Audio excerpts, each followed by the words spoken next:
All right, test your mic.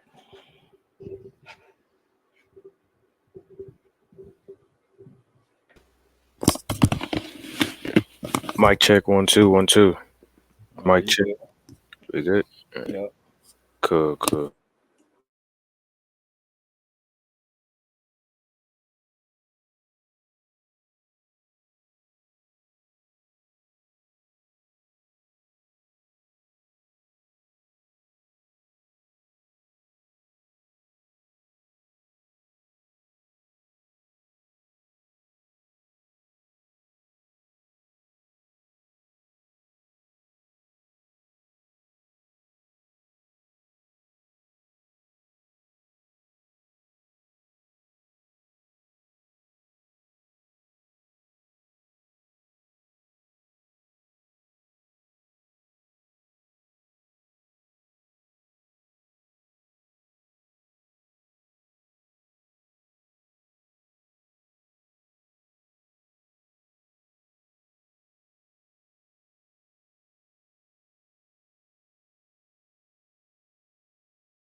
All right, shalom, shalom again. Welcome back.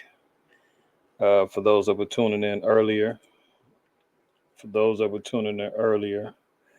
this is the follow-up class, closing Shabbat class for Messengers of the Covenant.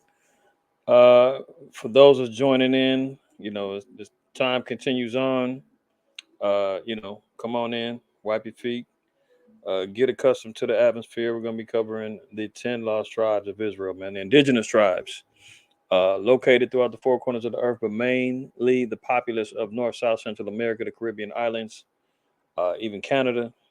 You know, we're going to cover those aspects, man, and really get some source history regarding that, scripturally based understanding for sure, and we'll go from there. I know everybody probably hung over from the previous DSTM, man. We just did 2.5+ hours. So I know everybody like, oh, give me a break. Let me catch my breath. It's no catching your breath, man. Yahweh Shai gives us the Most High said He's the breath of life, man. We got to inhale from His spirit and continue building. All right. So I know it's only a couple of y'all in here. Shalom to Ashar, Shalom to Rashab, Shalom to you, Elder.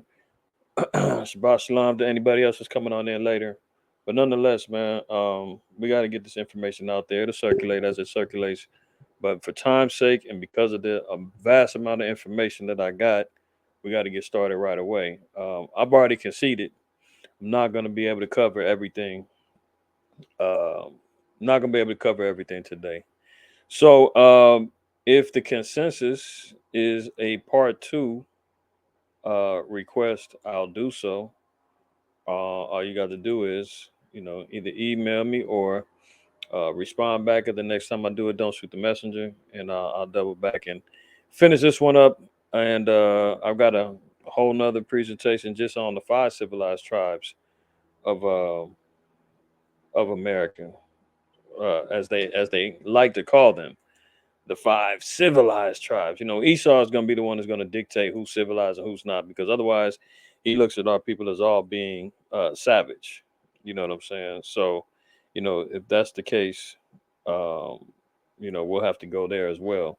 But just wanted to kind of delve into the majority of the 10 tribes, where they're at now, in light of, this folly day that just passed, Thanksgiving, and the embarrassment, of our people going out there eating and toasting and drinking to the death and the dismemberment of our people and the genocide of our people, man, is a shame.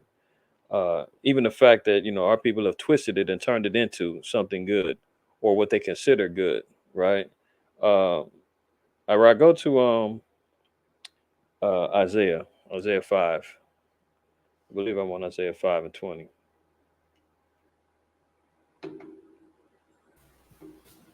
This is the book of Isaiah, chapter 5, verse 20.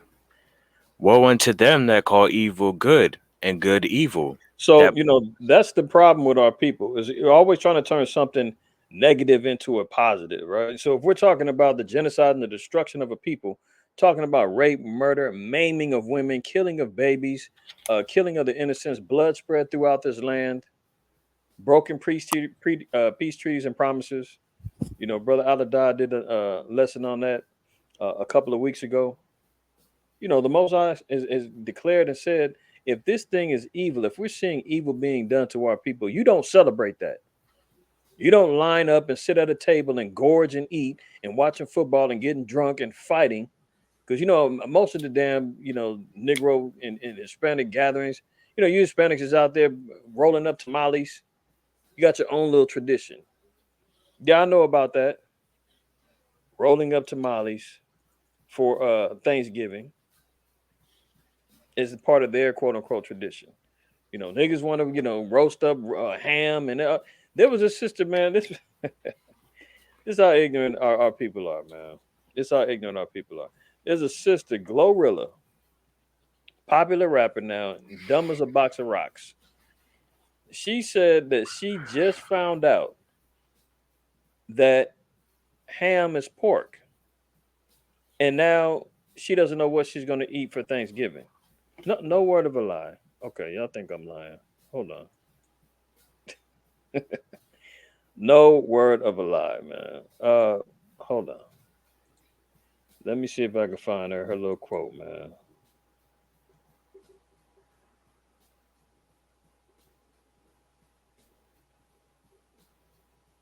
Glorilla. This is just to go off subject, man. I'm sorry, but I had to go there because this is what happens, man. Our people are calling good evil and evil good. When we sit out there and we make the let it be known that the things that our people are into, the things that our people are engaged in, is evil and wicked. They don't even know. Look at it.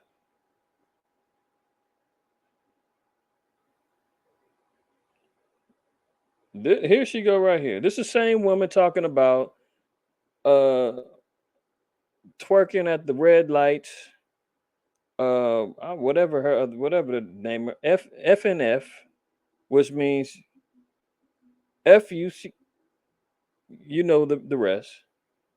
F nigga free, right? And she's blowing up, one of the more popular rappers now in today. And look at this. Glorilla surprised to find out ham is actually pork. What the F am I if this how she talk? What the F I'ma eat for Thanksgiving now? I mean, why not just say, hey boss, what's I'ma eat you now? I mean, good lord. But she didn't even know ham was pork, man. And now she's still trying to figure out what she's going to eat for Thanksgiving. This is the ignorance of our people, man. This is because they have no idea regarding the legacy and the history that our people come from, and really understanding and knowing the importance of not following along with these heathenistic customs. Finish that up.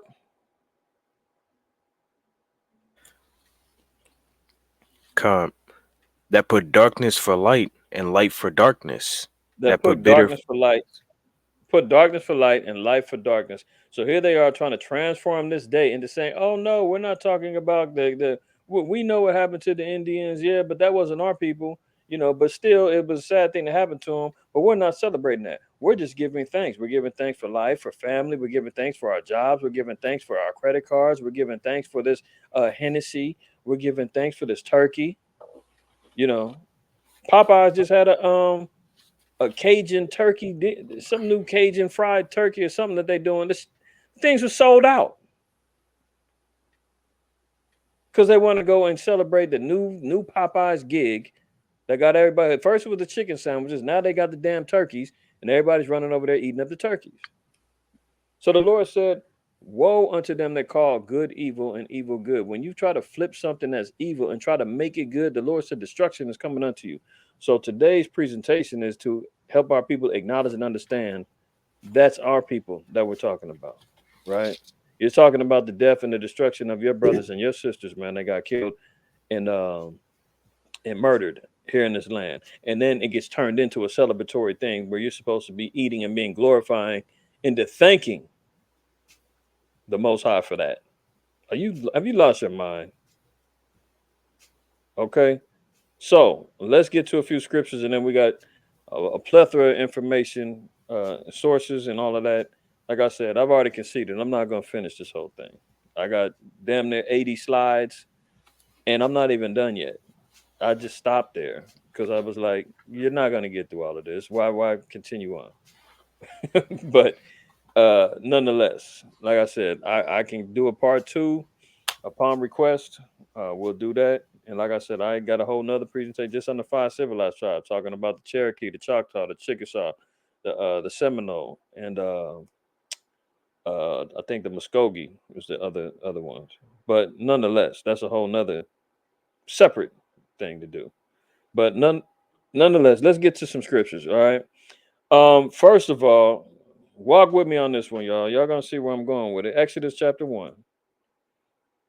Exodus 1 and start at verse 1.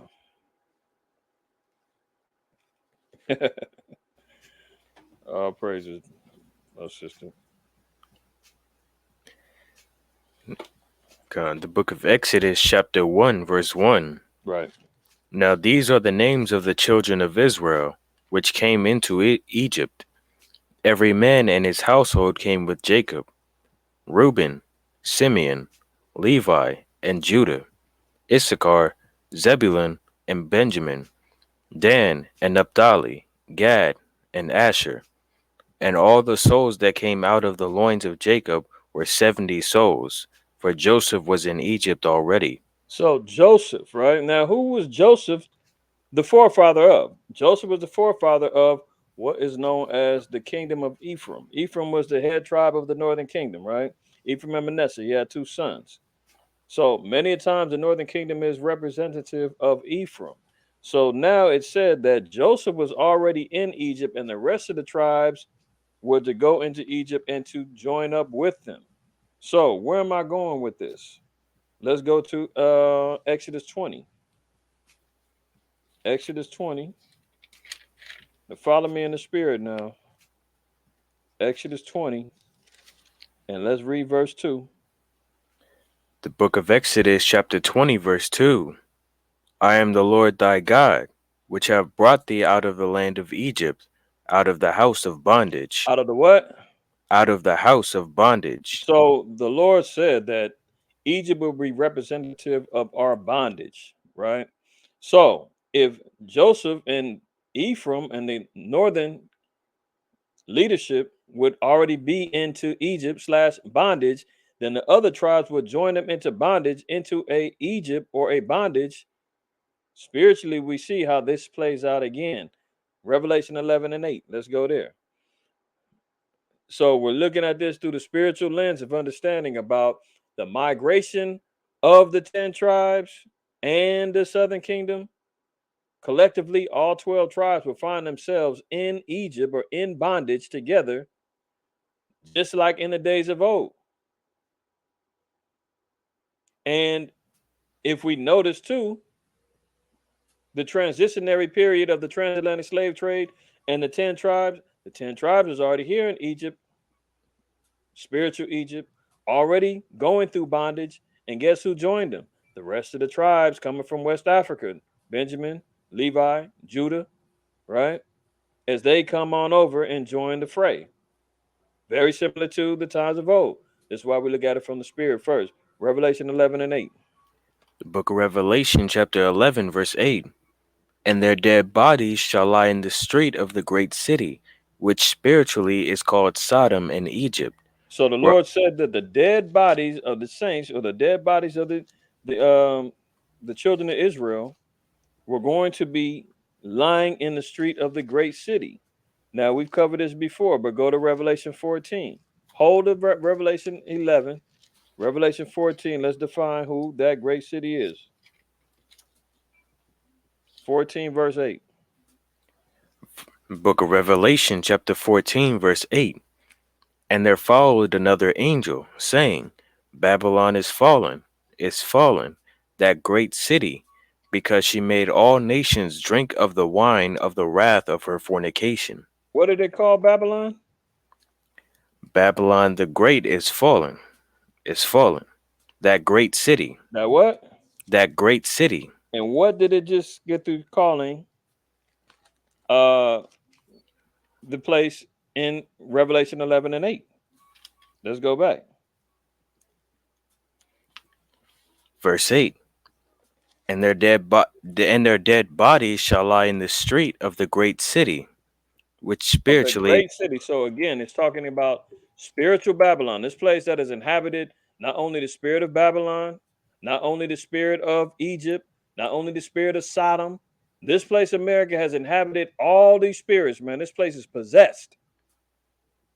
The great city Babylon, a city of confusion, the place where all nations are coming to drink the wine of the fornication, that all partake in the sins of this place. America is that Babylon, that great city, right? Now it said the dead bodies are going to lie in the streets of that great city. So we were going to find in this place of Babylon, the dead bodies of the saints will be laying in this city. So where are we going to find a conglomerate of death of the Lord's people at? We'll find out. Okay.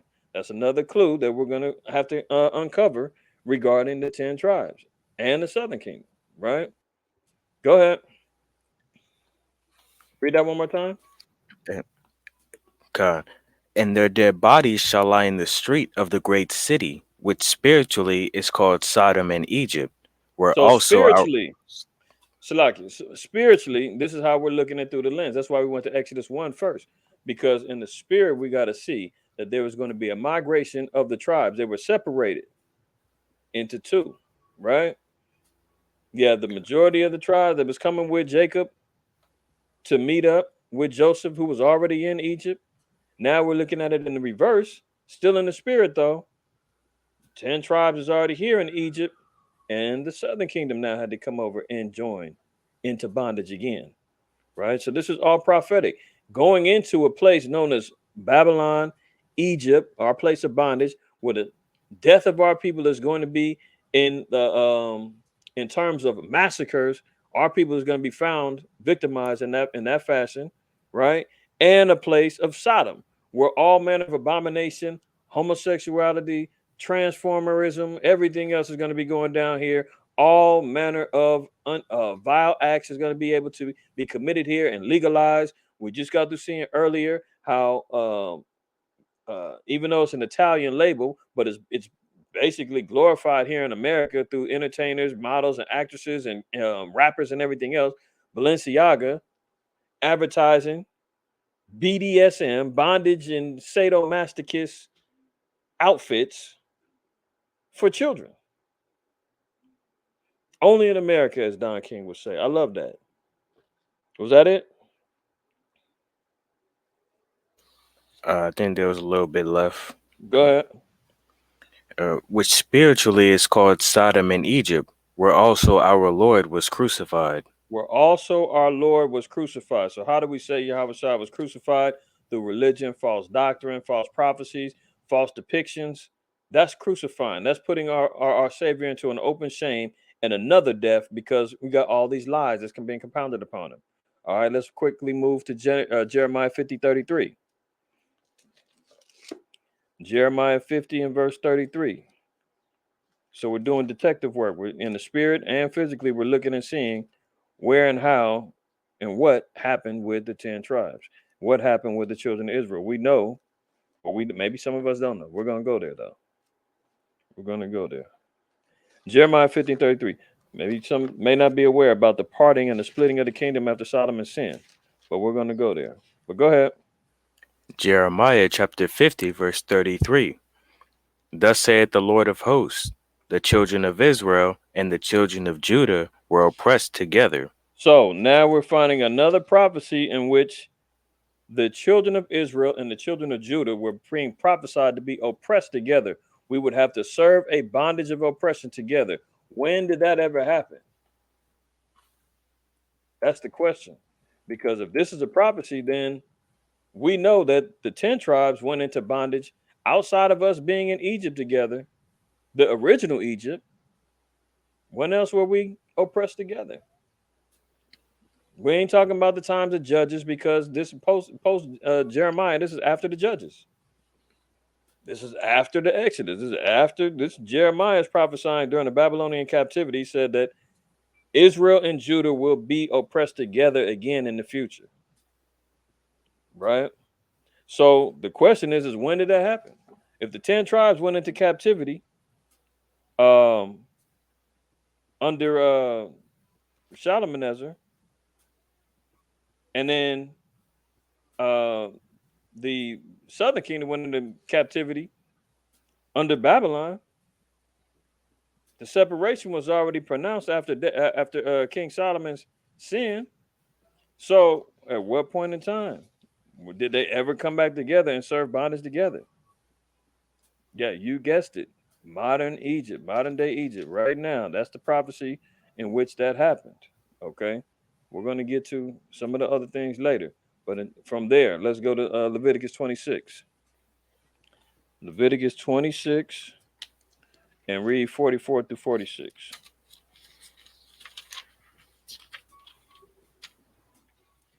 You said verse 44 through Yeah, 46? Leviticus 26, verse 44 through 46.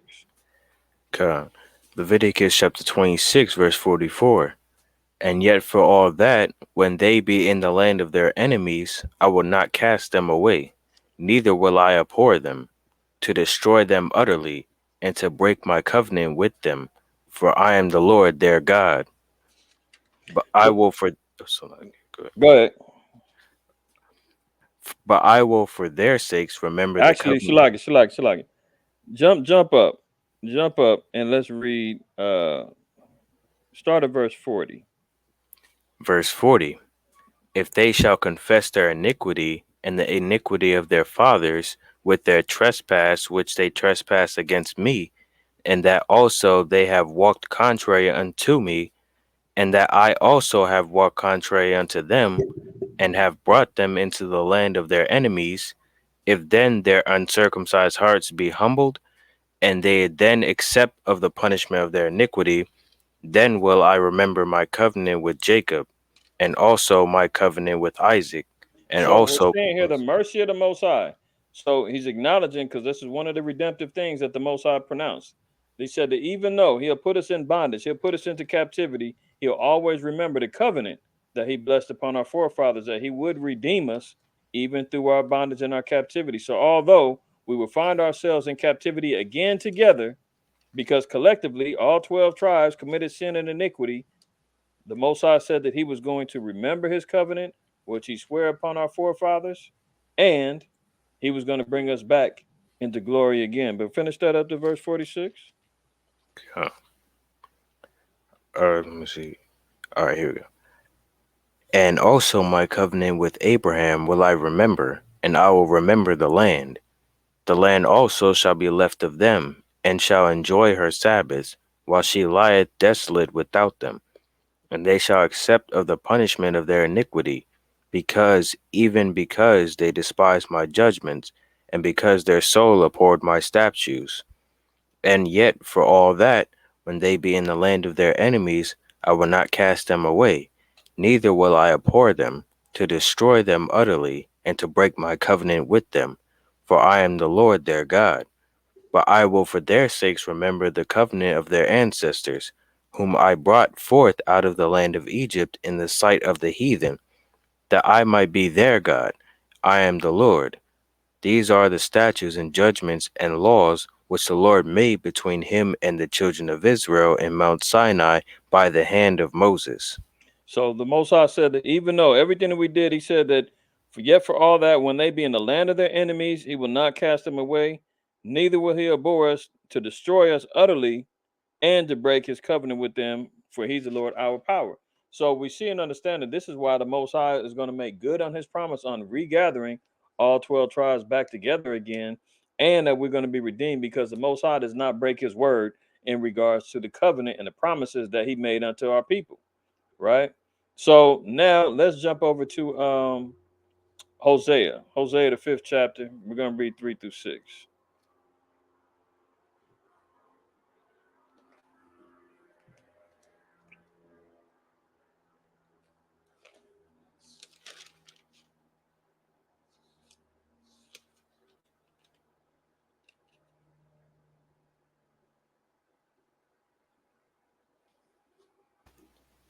The book of Hosea, chapter 5, verse 3. I know Ephraim, and Israel is not hid from me. For now, O Ephraim, thou committest whoredom, and Israel is defiled. They will not frame their doings to turn unto their God, for the spirit of whoredom is in the midst of them. So And remember, when we're talking about Ephraim, we're talking about the northern kingdom. Okay. So when it said that Ephraim has committed whoredoms, he's talking about the northern kingdom has committed whoredoms and abominations that the Most High is going to have to judge. And this is what ended up being the downfall of the 10 tribes. You know, the mystery is always who's the 10 tribes? What happened to the 10 tribes? The 10 tribes was banished because of their iniquity. They were booted out of the land. They were put into bondage and in captivity because of their iniquity, and they had particular iniquities that they were involving themselves in. Right? Let me put that one in the chat because I didn't update that. So Hosea 5 and 3, reading down to verse 6. Okay. So reading that saying, I know Ephraim and Israel is not hid from me, for now, O Ephraim, thou committest whoredom, and Israel is defiled. So remember, Ephraim is the kingdom, or is the head of the northern kingdom. So when it's speaking about Ephraim, it's talking about Ephraim being the head, Israel being the northern kingdom. But the Most High said the 10 tribes are not hid from him. So what's that let us know? That they're not lost. The Most High knows where they're at. He's giving us information to understand and know where they're at. Now there may be some speculatory or some things where people may disagree in regards to who or the entire populace. You know, you've got some the Negro onlys who say, "Oh, the 10 tribes is still in Africa." Okay, that's cool, but even over there, they only acknowledge like three of the tribes. I think Gad, Simeon, and uh, maybe Manasseh. I can't recall. But in regards to, well, where's Naphtali? Where's Issachar? Where's Zebulon? Where's Reuben? You know what I'm saying? So there's still other tribes that's out there, and at the same time, I wouldn't have so much of a big fuss about that. That's cool too, because even during the time of Second Chronicles 30, when Hezekiah had the Passover, some of the 10 tribes came down to Judah and kept and started keeping the law. So all of the 10 tribes it wasn't a clean separation. You still had 10 tribes that was intermingled in with the southern. I think Manasseh, Zebulon, Asher uh, went down to the southern kingdom and committed and stayed and started keeping the laws with Judah. So that's why even with the 12 tribe chart, things could be questionable because of the migrations and the places in which the tribes lived. I think in Luke the second chapter tell you that a woman of Asher was present there during the time of Yahushua. So, you know, trying to pinpoint and say because you come from here or a landmass or whatever that you're that tribe, that's hard. That's hard to do. It's hard to do. And trust me, we was teaching the 12 tribe chart for like 15 years, damn near 20 years teaching, the chart. But the truth is the truth. And retrospectively looking at things, everything ain't always clear cut. So It's better to be objective and say, well, these other things and possibilities, and let's leave it at that, and let the information just be out there. What tribe you? Most High said, man, you'll know in the end. When them 12 gates is there, Most High willing, all of us is there. You're gonna find out which gates you're gonna go through. Lord willing, we had that opportunity. But even knowing your tribe doesn't really matter at this point, man. Israel knew who they were, knew what tribe they was, and was still wicked as hell and went into bondage in captivity. So I know it's a caveat of understanding, and people, clamor to want to know what tribe they're from. But at the same time, as they say in the old G.I. Joe cartoon, knowing is half the battle. That's one thing. What you do with it is a whole nother. Not to get off on a tangent. Let me get back to it. Read that again. Hosea 5. Read 3 down to 6 again. Verse 3. I know Ephraim, and Israel is not hid from me.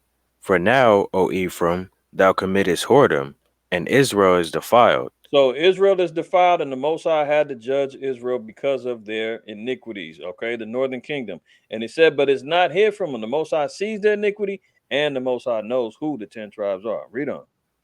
They will not frame their doings to turn unto their God, for the spirit of whoredoms is in the midst of them, and they have not known the Lord. And they refuse to repent and follow after the ways of the Lord. Read. And the pride of Israel doth testify to his face. Therefore shall Israel and Ephraim fall in their iniquity, Judah also shall fall with them. Now you see that the Most High wasn't just harping on and coming down on Ephraim. He said, hey, don't trip. Judah's gonna fall with you too. So for the pride, I'm Judah, I'm Judah. Yeah, Lord said, man, Judah's wicked as hell too. Everybody got thrown in the pot and got washed. So look, the Most High said, Ephraim, you're gonna fall in your iniquity, and guess what? Judah's also gonna fall with you. Thus, we just got the reading Jeremiah 50:33. Read. They shall go with their flocks and with their herds to seek the Lord, but they shall not find him. He hath withdrawn himself from them. Right. So they were going to try to find the Most High. Remember, we'll get to that part in 2nd Ezra 13. It said that they're going to go to a land where never mankind dwelled, and there they're going to try to keep the commandments which they never kept in their own land. Well, clearly they didn't do that, right? Let me close this shade. The sun is kind of beaming in here. Give me 1 second, y'all. Salaki.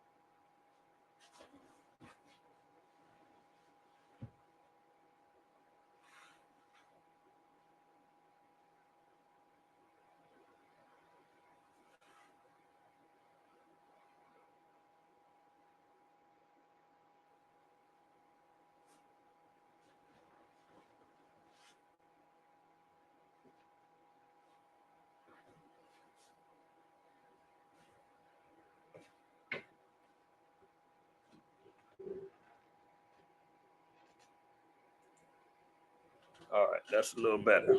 All right, Salaki. So let's get on back over here. All right, let's try to get through this. Let's go to Hosea. Stay in Hosea. We're going to go to chapter 9. We're going to read 3 through 3, and then we're going to drop down and read verse 13. Hosea 9. We're going to read the 3rd verse. Then we're going to drop down to 13. Hosea chapter 9 verse 3. They shall not dwell in the Lord's land, but Ephraim shall return to Egypt, and they shall eat unclean things in Assyria. Now you see what ended up happening. The northern kingdom, the Most High said, is not going to dwell in the land any longer. They're going to get booted out, but they're going into bondage. They're going into Egypt, just like we got the reading. And it said, and they're going to eat unclean meats in Assyria. So remember, even if y'all seen earlier, um, I referenced it earlier in Tobit, 1st chapter. Matter of fact, I'll share it real quick with y'all. You can write it down, but we just covered this in DSTM earlier. You all right over there? Yeah, my fault. I'm having. Guess give me a second. Let me fix this right quick. Go ahead. I'll read this while you're doing what you got to do. Now we see here, uh, Hosea 1, 10 and 11. This is the Assyrian captivity. And when we were carried away captives to Nineveh, all my brethren and those that were of my kindred did eat the bread of the Gentiles, but I kept myself from eating. Why? Because I remembered the Most High with all my heart. So this is where we see when the Most High made that declaration in Hosea, the ninth chapter, in the third verse, when he said, they shall not dwell in the Lord's land, but Ephraim shall return to Egypt. So that's one particular aspect of bondage that our people was going to go into. Then he also said that they shall eat unclean things in Assyria, which we just got through reading in Tobit. Okay. So our people ended up following after heathenistic customs and ways in Assyria, which then ultimately led to us getting banished from the land and then went into Egypt, went into another bondage. Drop down, read verse 13. Verse 13. Ephraim, as I saw Tyrus, is planted in in a pleasant place, but Ephraim shall bring forth his children to the murderer. So we're seeing here that the Northern Kingdom has said that for all the glory that our people found over here in America, we're going to see that they were calling this the pleasant land. And when Christopher Columbus and all the rest of the conquistadors came over here, man, their eyes was bugged out at the glory that they seen of the land over here, right? So it said they were getting planted in a pleasant place. They were calling this place paradise, the island of Puerto Rico, South and Central America, from the gold and all of the precious jewels and things that they were finding, right? So this is what they ended up seeing. But it said, guess what? They were going to give their children into unto murderers. So what ended up happening? They ended up getting destroyed by the conquistadors, by the Spaniards, by the French, by the Portuguese, by the English. All got destroyed. Okay, stay in Hosea. Go to the 8th chapter. Read 11. Hosea chapter 8, verse 11. Because Ephraim hath made many altars to sin, altars shall be unto him to sin. Right. So we see that even they continued on with idol worship. They started creating and following after the heathenistic gods. They ended up even doing the same things over here when they came into bondage and captivity. When they made it over here, which continued on their captivity and their uh punishments from the Lord. So the Lord said that because Ephraim have made many altars to sin, altars shall be unto him to sin. So these same causes that they were thinking they were doing in righteousness, or they were doing it to follow after their own traditions, still thinking they found a way to worship the Most High, ended up being the same cause for them to sin and get caught up, right? Romans 10 and 2. Let's read that.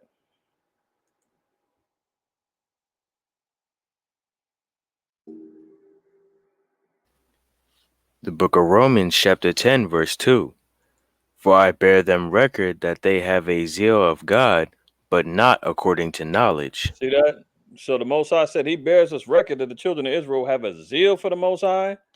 Our people know how to worship, know how to pray, know how to figure out that there's a higher power, a great spirit, all of the above, right? But when it comes down to the knowledge of how to serve him, that's where the problems lie. That's where our people fall off. That's why our people going out here celebrating Thanksgiving and talking about this is about giving thanks to God. For no, it's not. You created and utilize this day off from your captivity to be gluttonous and to follow after traditions that are not biblical, that historically line up with genocide and the destruction and the murdering of a people. And you can't have a parade and you can't run around here and pop fireworks and drink liquor and act a damn fool and say, no, this is great. We're having a good time. We're thanking God for everything. Don't forget to thank him for all the blood that was spilled too while you're at it. Don't forget about the dead babies and the pregnant mothers. Don't forget about the men that were maimed and killed and chopped in half, and wild rabid dogs eating and feeding on our people. Hey, now don't forget about that. Don't forget about the disease and the biological warfare that was unleashed on our people. Don't forget about that. Don't forget about the 500 peace treaties that were broken. Don't forget about them stealing and robbing lands. while you're toasting and you're eating, while Glorilla, you trying to figure out what you're going to eat in replacement of your ham. I mean, come on. And the cold part is she was doing that because she was saying that she hadn't, going back to Glorilla, the dumb broad, she hadn't been eating pork for like 3 months. Now, how would she know? She didn't even know ham was pork, man. The broad was probably eating pork every day, thinking she was keeping a kosher diet. How do you declare that you're not going to eat something, but you don't do research to find out what exactly is in contain? What's in these things that you don't eat? How can you say you're not eating pork and next thing you know, you find out, I just found out ham is pork. What am I going to eat for Thanksgiving? But all right, let me get off of that, man. Just the ignorance of our people is unreal. Psalms 106. Let's go there. We're gonna zoom through some of these. We're gonna zoom through these precepts, and we're gonna get to some of the biblical references. I mean the historical and archaeological references. All right. Psalms 106, 33 down to 48. Let's go. Psalm chapter 106, verse 33. Because they provoked his spirit, so that he spake unadvisedly with his lips. They did not destroy the nations, concerning whom the Lord commanded them, but were mightied among the heathen, and learned their works. So And you they see that the Lord said that this is the problem with our people. We didn't destroy our enemies, and we ended up learning the works of the heathen. We start following after their customs and their ways, learning after their practices, their sacrifices, their altars, their gods. Right? Read on. and they served their idols, which were a snare unto them. Yea, they sacrificed their sons and their daughters unto devils, and shed innocent blood, even the blood of their sons and Didn't we of their just get the daughters. reading, Salaki? Didn't we just get the reading that even though they're in the pleasant land, they would give their children over to murderers? So here they are saying that they sacrifice their sons and daughters, right? Not only through ritualistic worship, but also had to give our children over to murderers, the Spaniards, where they were raped, where they were sold. In Joel, it tells you that they were sold a boy for a harlot and a girl for a bottle of wine. These are all bonded, these are all aspects of the captivity that our people had to go through. Why? Because they ended up following after the ways of the heathen, man. Didn't destroy our enemies and ended up coveting and following after their ways. Continue on.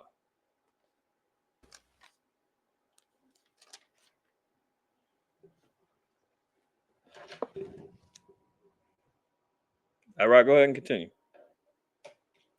Salakia was muted.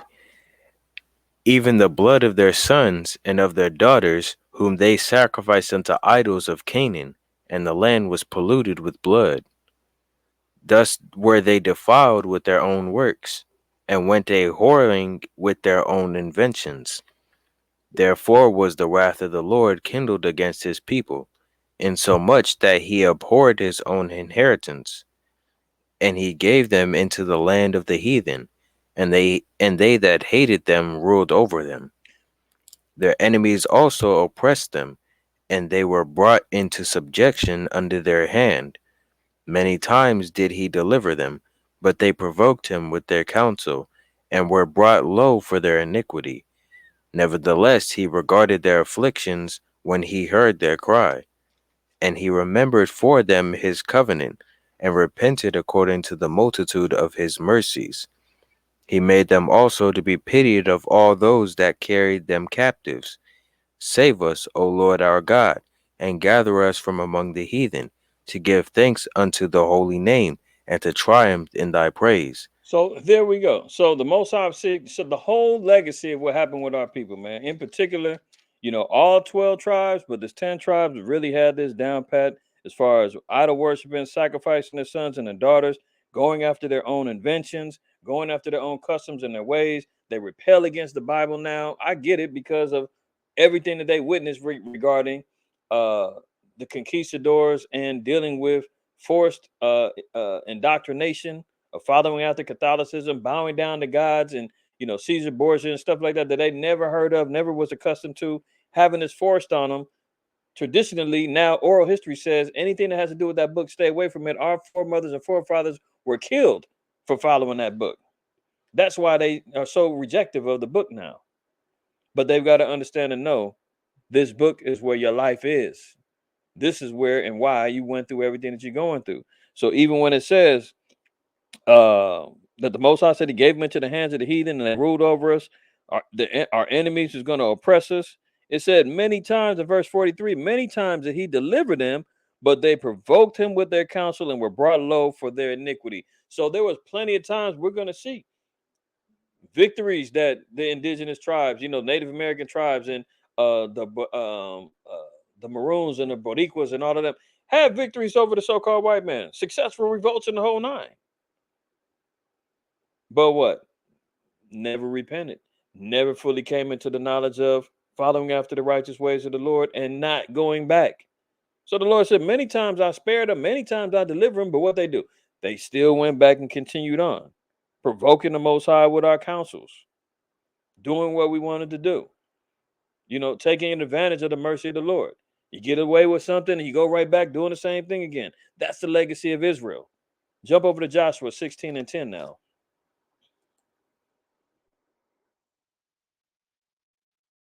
Book of Joshua 16 and the 10th verse. The book of Joshua, chapter 16, verse 10. And they drave not out the Canaanites that dwelt in Gezer, but the Canaanites dwell among the Ephraimites unto this day, and serve under tribute. You see what happened? They ended up allowing the Canaanites to live, intermingling with them, allowing them to introduce their customs and their ways. And guess what? The Canaanites dwelt among the Ephraimites unto this day and serve under tribute. So they ended up learning these heathenistic customs because they allowed the Canaanites to be amongst them. That's why we read what we read in Psalms 106, because our people went ahead and followed after these ways and then ended up finding themselves getting put in captivity and destroyed for their folly. Stay in Joshua, go to 17, let's read verse 12. I'm just laying the groundwork of what happened with the 10 tribes and why the necessary bondage and the captivity befell them and where they ended up going through the legacy of curses. 17, read verse 12. Verse 12.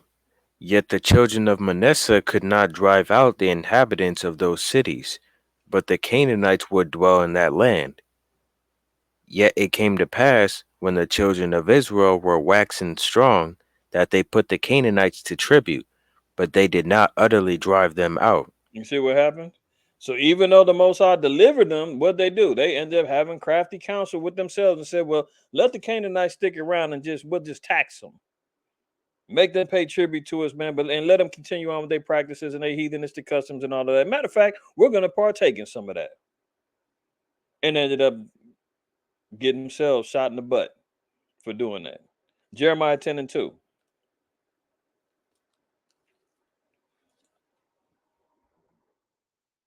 Our people just can't do one thing and leave it alone. Jeremiah, actually read 1 and 2. We just can't follow instructions to the T, to the dot of the I, and leave it alone. We want to add on. We want to do some extras. We want to, do things our way. Look at King Saul. He was supposed to get rid of the Amalekites. He left the king alive, took their victuals and everything else, and ended up getting himself dethroned to the point to where Samuel had to come up and hack that Amalekite to pieces because he didn't follow along what the Lord said to do. We'll always be trying to rationalize in our own mind. Oh, the Lord won't mind if I do this. He understands my heart. I'm trying to do the right thing. And the Most High said, man, do what I said to do, and that's it. Look at the men that got put to death for trying to save the altar from falling during the time of David. The altar was leaning over about to fall on the ground, man. Some men went and tried to grab and catch it. The Most High smote them. Why? Because only the high priest was supposed to be able to touch and handle that.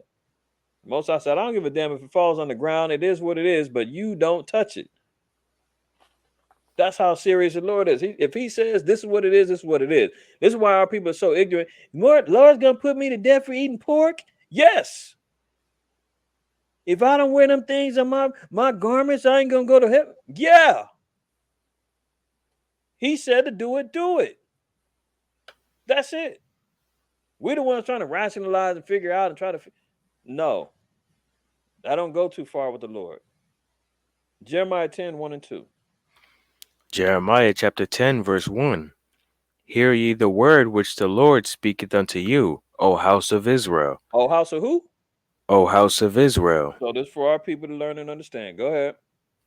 Thus saith the Lord, learn not the way of the heathen, and be not dismayed at the signs of heaven, for the heathen are dismayed at them. You see that? So the Most High made it clear that the heathen were dismayed at the signs of heaven. The heathen were enthralled with the astrological signs. The heathen were enthralled with looking and gazing at and worshiping of the sun and worshiping of the moon. The Most High said, "You don't do like them."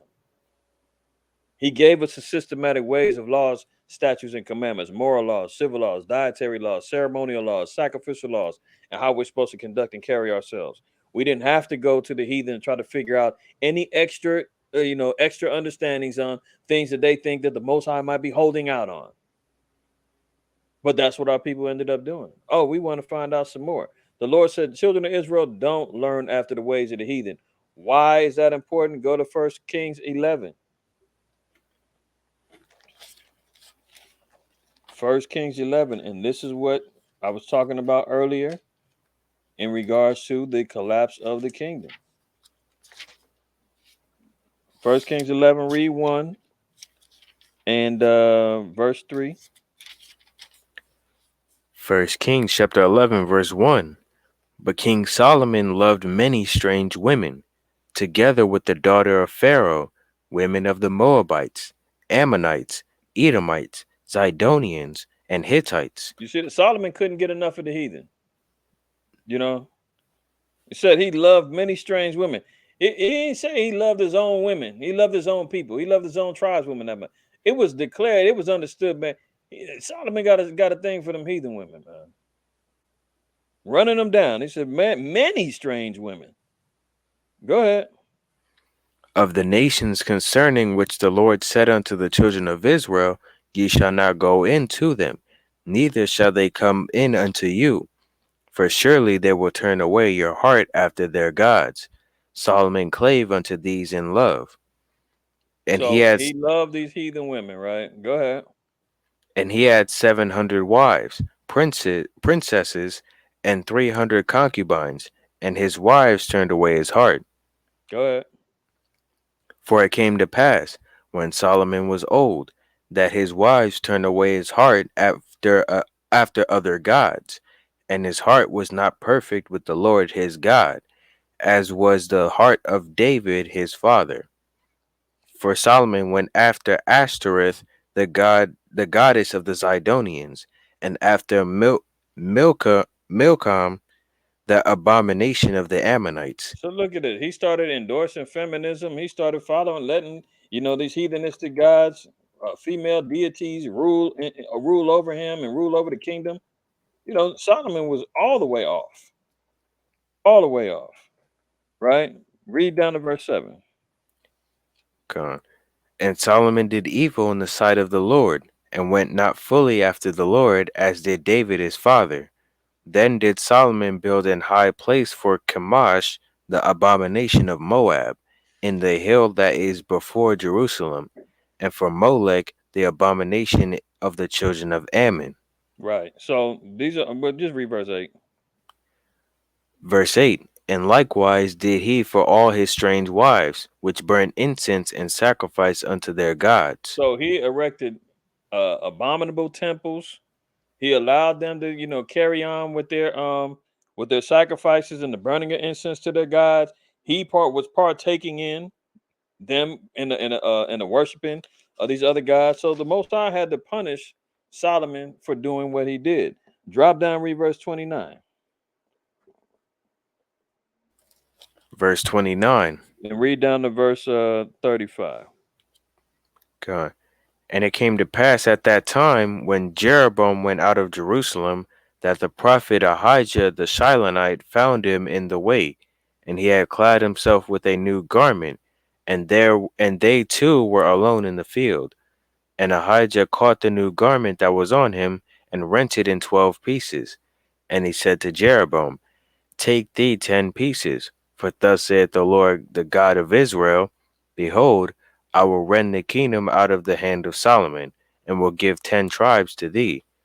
But he shall have one tribe for my servant David's sake, and for Jerusalem's sake, the city which I have chosen out of all the tribes of Israel, because that they have forsaken me, and have worshipped Ashtoreth, the goddess of the Zidonians, Chemosh, the god of the Moabites, and Milcom, the god of the children of Ammon, and have not walked in my ways, to do that which is right in mine eyes, and to keep my statutes and my judgments, as did David his father.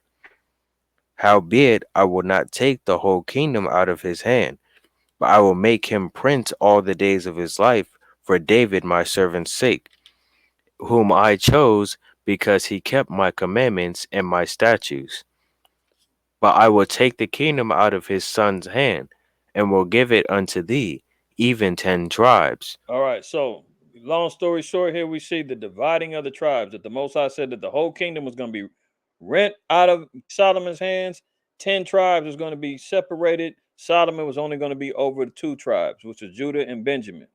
Okay. The other 10 was going to be ruled as part of the northern kingdom.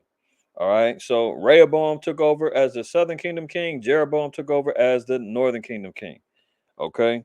So that's just that understanding what happened with the splitting of the kingdom. Now go to second Kings, and let's go to chapter 17 and read 1 down to 5. 2 Kings chapter 17, verse 1. In the 12th year of Ahaz king of Judah began Hoshea the son of Elah to reign in Samaria over Israel 9 years. He did that which was evil in the sight of the Lord, but not as the kings of Israel that were before him. Against him came up Shalmaneser king of Assyria, and Hoshea became his servant, and gave him presents. And the king of Assyria found conspiracy in Hoshea, for he had sent to messengers to So king of Egypt, and brought no present to the king of Assyria, as he had done year by year. Therefore the king of Assyria shut him up, and bound him in prison.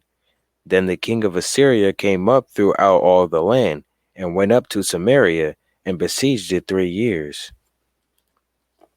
In the 9th year of Hoshea the king of Assyria took Samaria, and carried Israel away into Assyria, and placed them in Halah, and in Habor by the river Gozan, and in the cities of the Medes. All right. So in this year, 9th year, Hosea the king uh was put into bondage under Shalmaneser.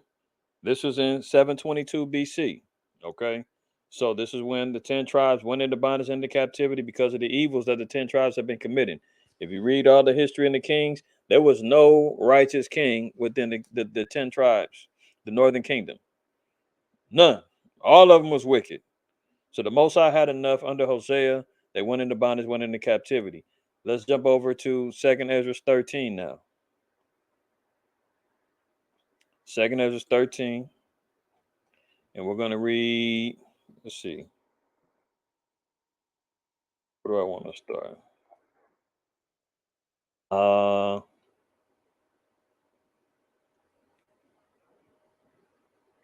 let's start at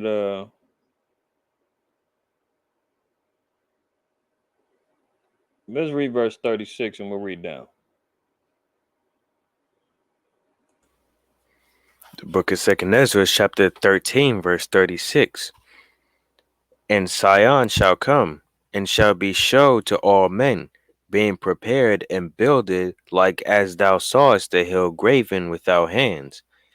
And this my son shall rebuke the wicked inventions of those nations, which for their wicked life are fallen into the tempest, and shall lay before them their evil thoughts, and the torments wherewith they shall begin to be tormented, which are like unto a flame.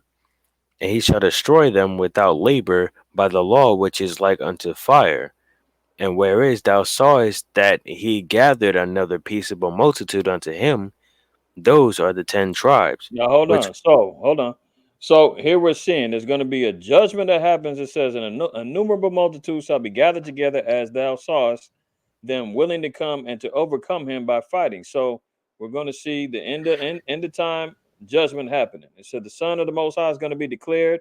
All the people is going to hear his voice. Every man shall in their own land lead the battle they have one against another. Right? It said that innumerable multitudes going to be gathered together that the Saul is willing to come and to overcome him by fighting. So even in Revelation 12, Revelation 17, 16, I believe, all talk about the nations trying to rise up against Yahweh Shai and the angels. Right? Now it says, but he shall stand upon the top of Mount Zion in verse 35, and Zion shall come and shall be showed to all men. So there's going to be a revealing of the tribes of Israel again. All of Israel is going to be back gathered together. This is Ezekiel 37 with the valley of the dry bones and Israel coming together. Romans 11, right? It ain't talking about the rest of the heathen being grafted in. No. Two sticks that's coming together is the northern and the southern kingdom back together as one nation. And Zion shall come and shall be shown to all men, being prepared and builded. That's Ezekiel 37, like as thou sawest the hill graven without hands. So this is why our people are actually even seeing what's being, labeled a great awakening of the children of Israel, man. Our people are waking up in droves. This is why we see so much hype and so much surrounding around the Kyrie and the Ye situation. This is why when you see Hebrew Israelite as a hashtag, the views of a video is so stupendous because everybody's looking and trying to find out what's up with these Israelites. Is it true? Is what they're saying right? You even got Christians that are out here saying, "Oh yeah, yeah, we're the children of Israel," but the rest of the nation, they would still want to compromise. They still want to open up the door for everybody else. They don't want to follow the strict rules and regulations as far as what the Most High said it uh, pertains to salvation and so forth and so on. Right? Even the damn GMO small hat community, they're even bowing down, saying, "Well, you know what? We're not saying, yeah, of course there were black Jews. But they try to cover it up and say because of their scattering and them intermingling with the nations, this is how the black Jew get out of here." I've heard that before. You know, some of them will say, "Yeah, well, the 10 tribes, we know they some of them went in." They have to concede. They weren't willing to give it all up, but they are going to concede a little bit here or there. Why? Because now, as we just got through reading, Zion is going to come and is going to be shown to all men. It's going to be undeniable who the children of the Lord are, the chosen seed, the 12 tribes, coming back to reclaim the throne under Hamashiach Yahweh. It says being prepared and builded. So now we're being prepared. We're going through the preparations of learning to repent, keeping the law, statutes, and commandments, building ourselves up in righteousness and in faith, keeping the commandments in the faith of Mashiach Yahweh, as it says in Revelation 14 and 12. Read verse 37 again. Verse 37. And this my son shall rebuke the wicked inventions of those nations, which their wicked life are fallen into the tempest. See, even Yahweh in Revelation 19:11, he said he's going to come and in righteousness he's going to make war. So he's going to rebuke the wicked inventions of the nations, which the wicked life are fallen into a tempest. They're out of control with all wickedness and their inventions. Retribution is coming, right? 38, go ahead. And shall lay before them their evil thoughts, and torments wherewith they shall begin to be tormented, which are like unto a flame. And he shall destroy them without labor by the law which is like unto fire. So it said that he's going to lay before them their evil thoughts and the torments therewith. They're going to the wicked are going to recognize, and from the heathen on down to the 2/3 of our people, all their wicked thoughts and torment is going to be tormenting them. It's all going to come back to them in a flash. He said he's going to lay before them their evil thoughts and torments, wherewith they shall begin to be tormented. All the evil, all the wickedness. I thought I could eat pork. I thought I could be a sodomite. I thought I could wear what I want to wear. I thought I could intermarry. I thought I could do all it. It's going to torture them because they're going to hear all of them times that they, cussed us out in their head or cussed us out publicly or turned it down and called us a cult. All that's going to be kept flashing back in front of tormenting them saying, "I told you so. I told you so. You should have listened. You should have repented." which are like unto a flame, and he shall destroy them without labor by the law which is like unto me. Read on. And whereas thou savest that he gathered another peaceable multitude unto him, those are the 10 tribes, So now it's getting into the future understanding regarding the gathering of the 10 tribes. How is all this going to come together? Who's that mystery people? Another mysterious, peaceable multitude. Who was that? Who's been missing all this time reading up until this particular point? Right? There's going to be a gathering and a preparedness and a building up of the 10 tribes as well. So it's making the declaration that these are the 10 tribes who also are going to be gathered as a multitude unto Yahweh. These are the 10 tribes. Go ahead. which were carried away prisoners out of their own land in the time of Osea the king, whom Salmanassar the king of Assyria led away captive, and he carried them over the waters, and so came they into another land. So they went over waters into another land. Let me see if I can. Let me see if I'm. Let me see if I can share this with y'all.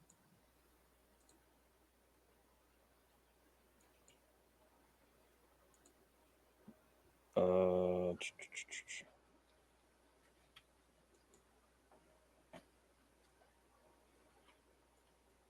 well, let me look at this other one. Hold on. Where's my other map at?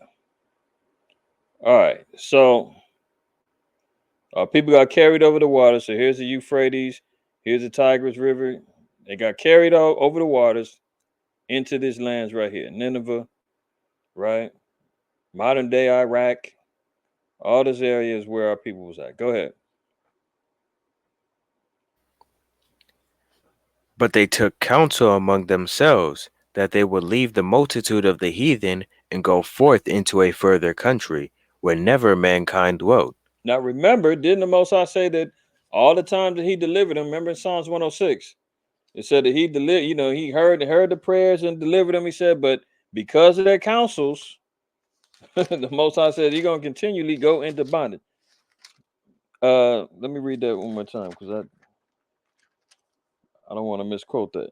It says, many times that He delivered them, but they provoked Him with their counsel and were brought low for their iniquity. Read that again in Second Ezra. But they took this counsel among themselves, that they would leave the multitude of the heathen, and go forth into a further country, where never mankind dwelt. Isn't that typical of Israel, man? And a lot of people do that. Maybe the heathen community too. But a lot of times when things ain't going right or whatever, and you want to reset, you move.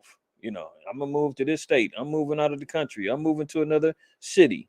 I need to start over somewhere. That's the mentality that our people had. So once they were released out of bondage, they said, "Okay, well, we're gonna move. We're gonna get up out of here. We got to get a fresh, clean start. We're going to a whole nother land." Read on.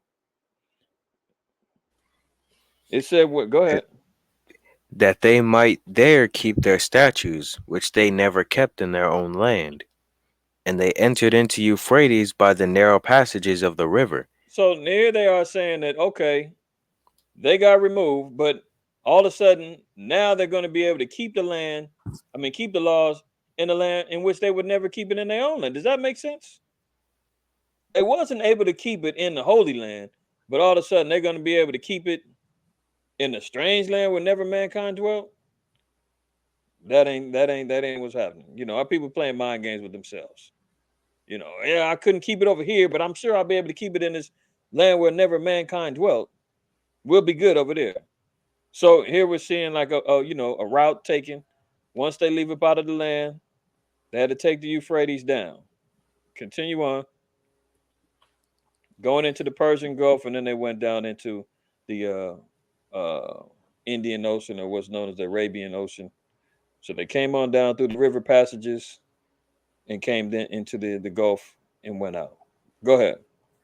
For the Most High then showed signs for them, and held still the flood till they were passed over. So the Most For, High is led them and guided them out of here. Okay, read. for through that country there was a great way to go, namely of a year and a half, and the same region is called Arsareth. Arsarif, right? So let's look at that. Ours without the Jewish encyclopedia, right? The name of the land beyond the great river, talking about the great river Euphrates, far away from the habitation of man, in which the 10 tribes will dwell, observing the laws of Moses until the time of restoration, according to fourth Ezra, the 13th chapter. It's second Ezra because there are four. Well, yeah, I guess they're saying fourth because of the books and uh, the rest of the King James. But anyway, it's second Ezra 13 and 45. It says Columbus identified America with this land. C. Casualins, Christopher Columbus, translated by Dr. C. Gross. All right. So America would be that land known as Arsareth, whenever mankind dwelt. It wasn't that mankind had never been here before. Let's go to First Kings. Hold second Ezra. First Kings, chapter 10. I think that's what I want. Chapter 10. Let me see. It's not that mankind never been here before, because you got people that would backdate the Olmec heads and backdate some of the visitations from um, the children of Ham or whatnot. Yeah, that's all valid, and that's scriptural, because here in First Kings, let's read uh 9, and let's read 26 down to 28. First Kings chapter 9 verse 26. And King Solomon made a navy of ships in Ezion Geber, which is beside Elah, on the shore of the Red Sea, in the land of Edom. And Hiram sent in the navy his servant shipmen that had knowledge of the sea, with the servants of Solomon. And they came to Ophir, and fetched from thence gold, 420 talents, and brought it to King Solomon. So Hiram, who was the head of the navy um for Solomon, headed out with these ships. Right now, let me look at this real quick, because I want to jump over to chapter 5 and verse 1. 5 and 1. Let's read that real quick. First Kings chapter 5 verse 1. And Hiram king of Tyre sent his servants unto Solomon, for he had heard that had anointed him king in the room of his father, for Hiram was ever a lover of David. So Hiram was Tyre, from Tyre and Zidon. So he was a Canaanite. All right. So he was under tribute because of his love for David. He was under tribute following after Solomon as well. Okay. So when he had the navy of ships, Hiram, who had knowledge of the seas, and he was set up over his navy, would go out to go get victuals and to go get the precious things for Solomon. Jump over to chapter 10, and I want to just get right to the point. Chapter 10 and read verse 22. First Kings chapter 10 verse 22. For the king had at sea a navy of Tarshish with the navy of Hiram. Once in 3 years came the navy of Tarshish, bringing gold and silver, ivory and apes and peacocks. So King Solomon exceeded all the kings of the earth for riches and for wisdom. So And you see here where, remember, it told you that the children of Israel, it was going to take them, namely, 3 years in Ezra, right, to get to Arsareth. Now, here we see, I mean, a year and a half it was going to take them, Salaki. It's going to take them a year and a half in verse 45. Let's go back over there, because now we're seeing Hiram and his navy of ships were traveling, going through. Once every 3 years, they would come and bring back gold, silver, ivory, apes, and peacocks. They would bring back all of these rare commodities back to Solomon after they made a year and a half travels, going through different lands, and it would take them 3 years. So a year and a half to get to America, where they also talked about the gold of Ophir, America was precious in gold and minerals. That's why Christopher Columbus and Ponce de Leon and all of them came over here because they heard about the gold that was over here and the treasure cities that was over here. So why? A year and a half they come over, a year and a half to get back. That's 3 years. That's why I said that it took Hiram 3 years to go back and forth, right? So now, second Ezra, read verse 45 again. Verse 45. For through that country there was a great way to go, namely of a year and a half, and the same region is called Arsareth. Go ahead. Then dwelt there unto the latter time, and now when they shall begin to come, So there they dwelt until the latter times, meaning until the end of times or later times, and this is where they were going to be coming to. All right, so this is where we're seeing the 10 tribes and how they ended up here in America. This is just a light overview, just trying to get through some of these things, just to make sure that our people understand and know scripturally where we're coming from and what the scriptures is dictating the 10 tribes and the plight that the 10 tribes went through. Now let's get to oh man, I got a lot to get to. All right, let's just get to the PowerPoint. Let's get to some of the things. I know some of y'all been clamoring, waiting to see some of the stuff. All right, so let's. I'm gonna get to some other scriptures later, Lord willing, Lord permit. All right, y'all can see all of these. That's just the beginning. All right, am I sharing? Hold on. No, I'm not sharing. Okay, let me go down here. Okay. All right, so first book we're gonna look at, and I had this book. It got when my backpack got stole. I had to re up on everything. I haven't got a chance to get another copy of it yet, but I did fortunately find it online. So you can find this online, but it's called The Islands, the Worlds of the Puerto Rican. So we're gonna travel as much as we can with the time allotted. We're gonna go through Puerto Rico. We're gonna go through South America, Central America, the island of Hispaniola. We're talking just the Dominican Republic, and we're talking the Caribbean, America. We're gonna touch as much as we can in regards to the coming of the 10 tribes. Right here, the Arsaris in the land where never mankind dwelt. So now they were going to make this their dwelling, not a place of visitation, but a dwelling. So let's look at this about the islands. All right, the islands, the worlds of Puerto Rico by Stan Steiner. Okay, this is on page. I forgot which page. I think it's on page 1. It's in the introductory. I think it's in chapter 1 though. Salaki for not putting that down, but it's in there. All right, this is the chapter, the lost tribes of the Boricans. This is one thing that I want to, highlight. In the mornings, this is the observations that they seen from the conquistadors, from the Jesuits and the priests that they were having accompanying them on these conquering trips. These are all firsthand eyewitness accounts that were documented in showing the customs and the ways of these encounters that they were having with these indigenous tribes. All right, so these are primary sources of what people witnessed and saw. All right. Before we go there, Second Ezra 3:36. Let's read that. Second Ezra 3:36. Actually, it reads 32 down to 36, and then we'll get to it. 2nd Ezra chapter 3 verse 32. Or is there any other people that knoweth thee beside Israel?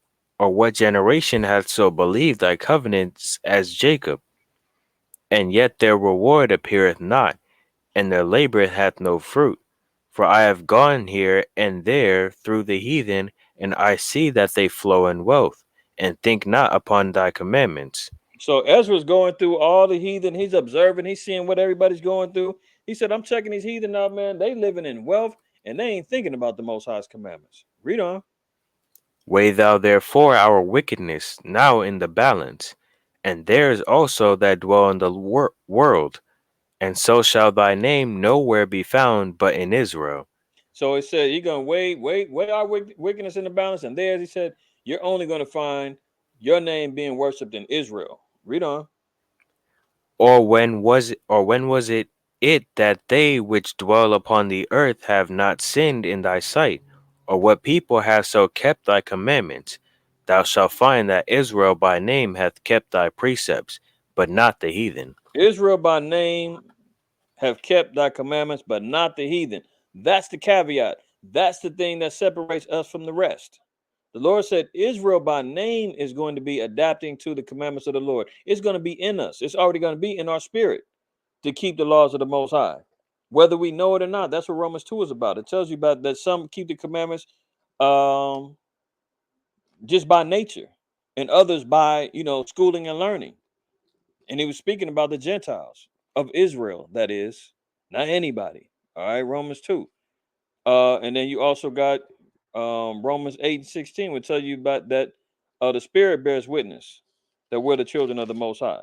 So everything that we got to observe is we're looking at it through the Spirit, we're looking at it through custom, we're looking at it through physical depictions, we're looking at the actual physically keeping of the commandments. These are all traceable things that we're trying to connect with identifying who these people are. All right. So, and Adonai, you're right. It's gonna have to be a part two. I mean, there's no way. I mean, might have to do three parts. There's no way I'm gonna get through all of this.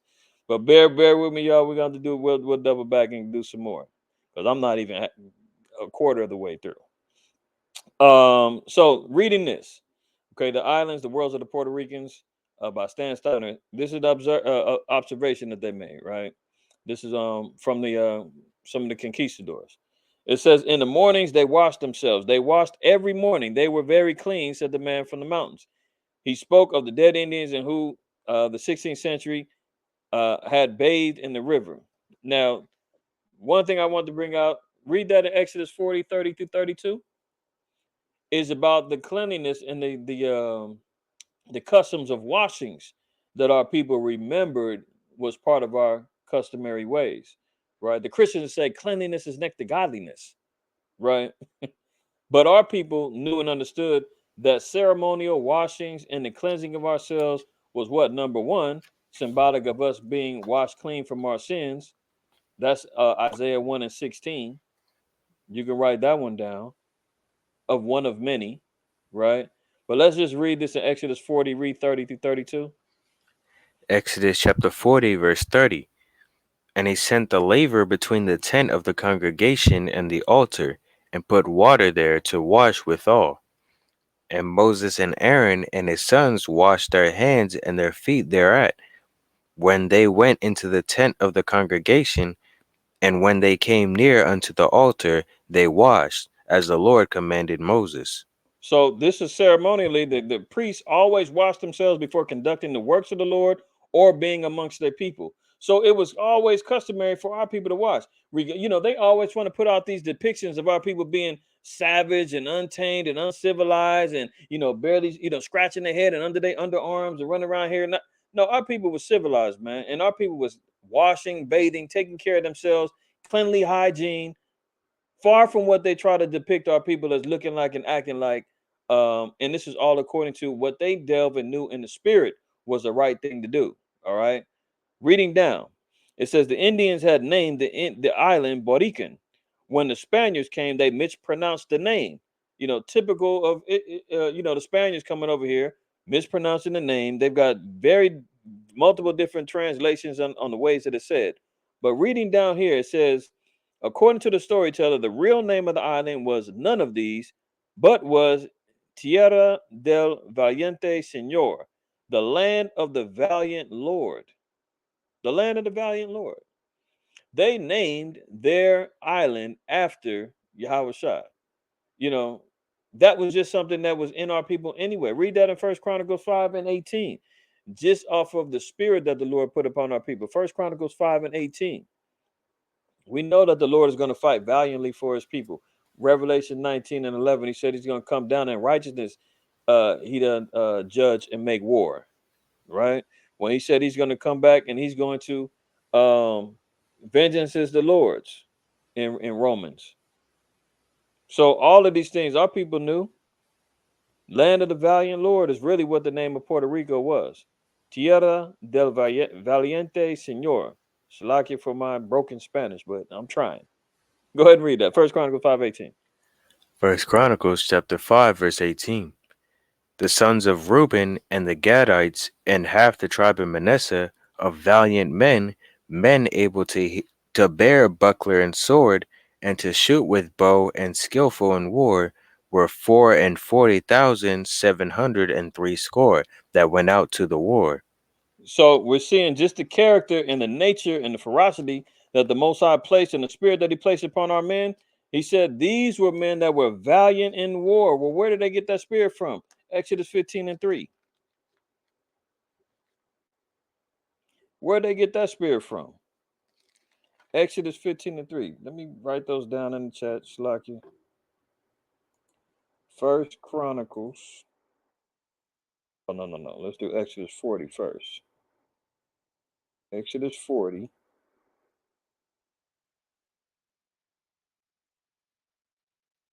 30 to 32. Go ahead and read, Rara. The book of Exodus chapter 15 verse 3. The Lord is a man of war. The Lord is his name. So we see that.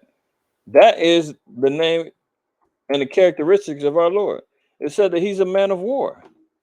So when we read about valiant men of war, these particular tribes, who would say Reuben, Manasseh, and who else? Am I missing one other one? I know it said three of them. Let me read it. Reuben, the Gadites, and half of the tribe of Manasseh said that all valiant men of war, men able to bear buckler and sword and shoot with bow. What was one of the favorite tools of weaponry that you see the Native Americans and the indigenous tribes using in South and Central America?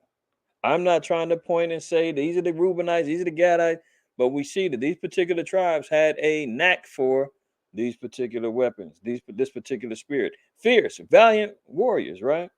So the true name of Puerto Rico is Land of the Valiant Lord.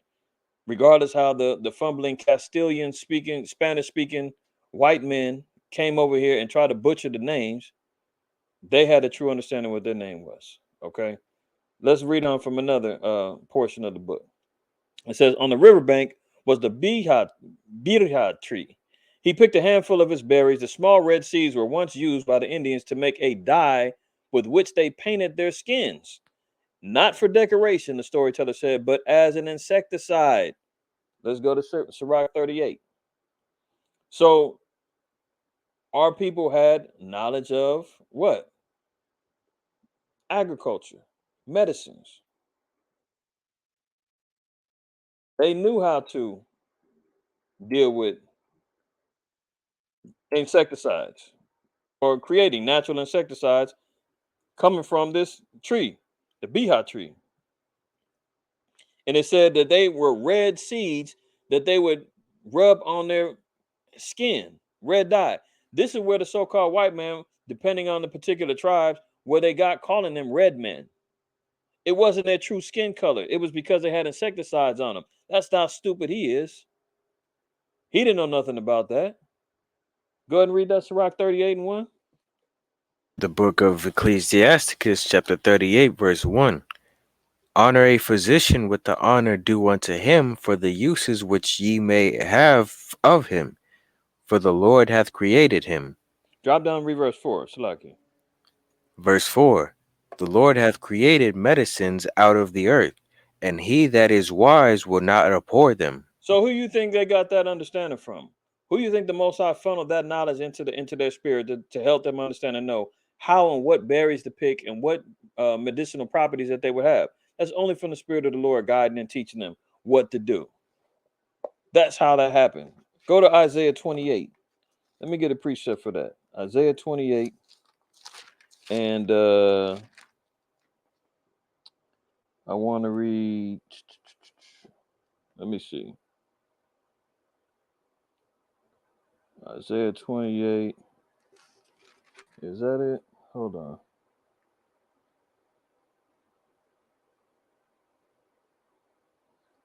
28, read verse 26. The book of Isaiah chapter 28 verse 26. For his God doth instruct him to discretion, and doth teach him. For the fitches are not threshed with a threshing instrument, That's all I neither. needed. All I needed was 26. It said, "For the Most High doth instruct him to discretion and doth teach him." That's how they was able to sustain and understand and know how to use these medicinal properties, is because the Most High was teaching them through the Spirit and telling them what they needed to do.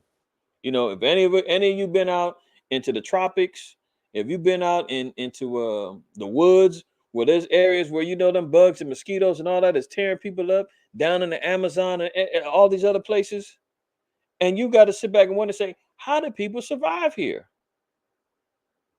You can't be out for 1 minute, you scratching and what we be out in out in Pasadena sometime when in the summer when them damn mosquitoes coming out, man, we be scratching, getting bit like a mug. Our people was out there living amongst nature, dealing with this, and they had the insecticide. They knew how to keep them things off of it. Living and dwelling there, it wasn't running. Our people be out there with me included, out there spraying everything. Shh. But they had it understood. Why? Because the Most High instructed them, taught them. Let's go back over here. Now check this out. But it shows you not only the intelligence that our people was moving and operating in, how the Lord was guiding them and teaching them, how they was utilizing the medicines from the earth, right? And how Esau is sitting back talking about them being the red man. No, it's because they were utilizing medicines to keep them shielded from bugs and insecticides, and they had no idea about it.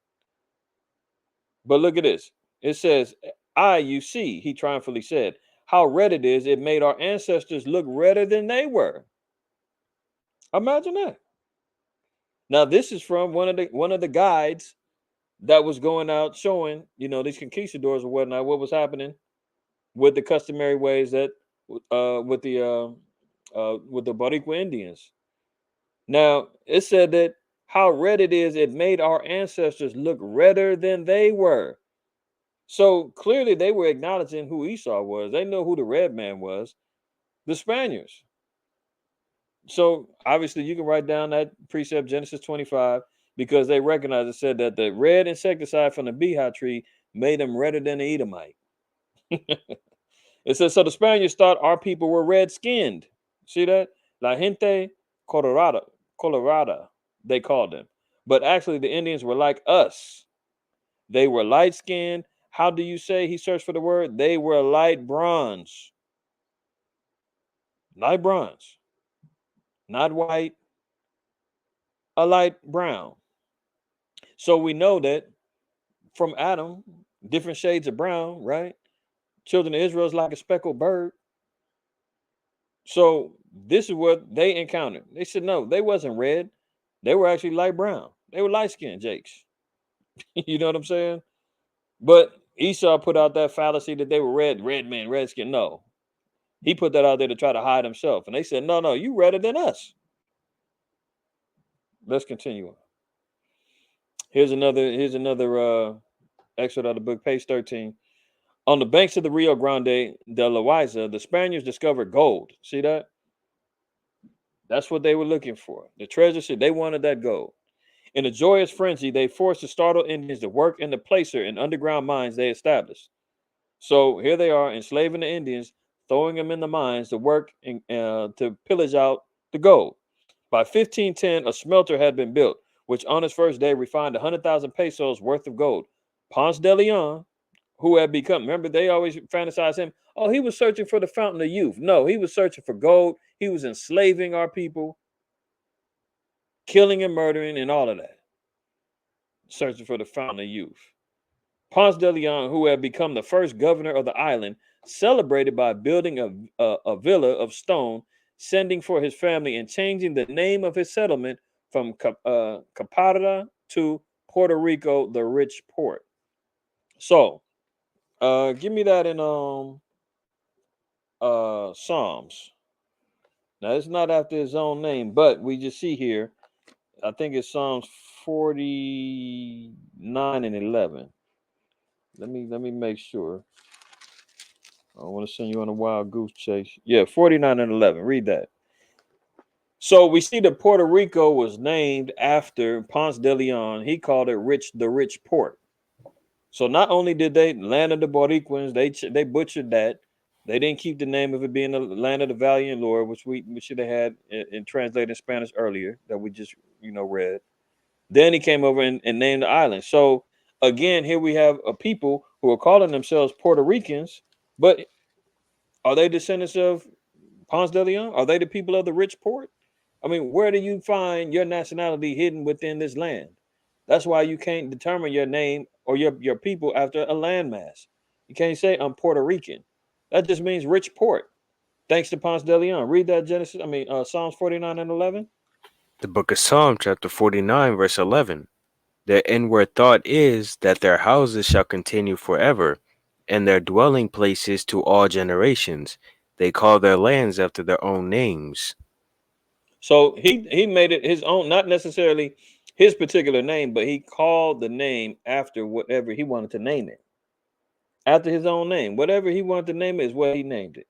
Right. And it said they trying to pass it down to his family. What did he do? He sent for his family to go live over there. He was the first governor. All right.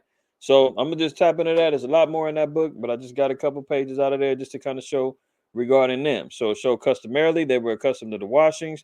They recognized that Esau was the red man, where the name came from, and the characteristic of the land came from the spirit that the Most High put in them as being valiant men and valiant warriors, and they had knowledge of the herbs. Let's read another part, page 14. It says the revolt of the Indians failed. So, we always talk about the different revolts, the Haitian revolt, the civil rights movements, and those particular revolts. We want to talk about, the Native American revolts and the fights against the so-called white man. We're still talking in 1511, 1512, that there was revolts going on in these islands. Our people was trying to fight back. We was winning a couple of these battles too. But at the same time, at the end all be all, they were getting put into bondage and into captivity because of their disobedience. Remember, again, flashback to Psalms 106, where the Most High said that he would hear and give favor, but our counsels turned him away again. So, reading this, it says the revolt of the Indians failed, yet it was not a failure. Within a few days, the Indians had killed, quote, more than half of the Spaniards. So, again, when you see the valiant nature and how our people was fighting, going up against these Spaniards who had armor, musket guns, they had swords, they had spears, they had shields, they had much more highly sophisticated weaponry than our people had.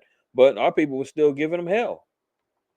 Killed more than half the Spaniards on the island, led by the uh, caciques, which is like the leaders, Guaran- Guarone, Yoroyan, and Agua Aguaye Bana, the brave. Uh, It says they burned not only the town of Sotomayor, but other settlements. The mines were halted. The battle reports of the conquistadors boasted of no more than a few hundred dead Indians. Most had safely escaped. Right? And we'll read down here. It says in 1511, the revolt began. In 1512, the Council of Catholic Bishops, keep that in mind.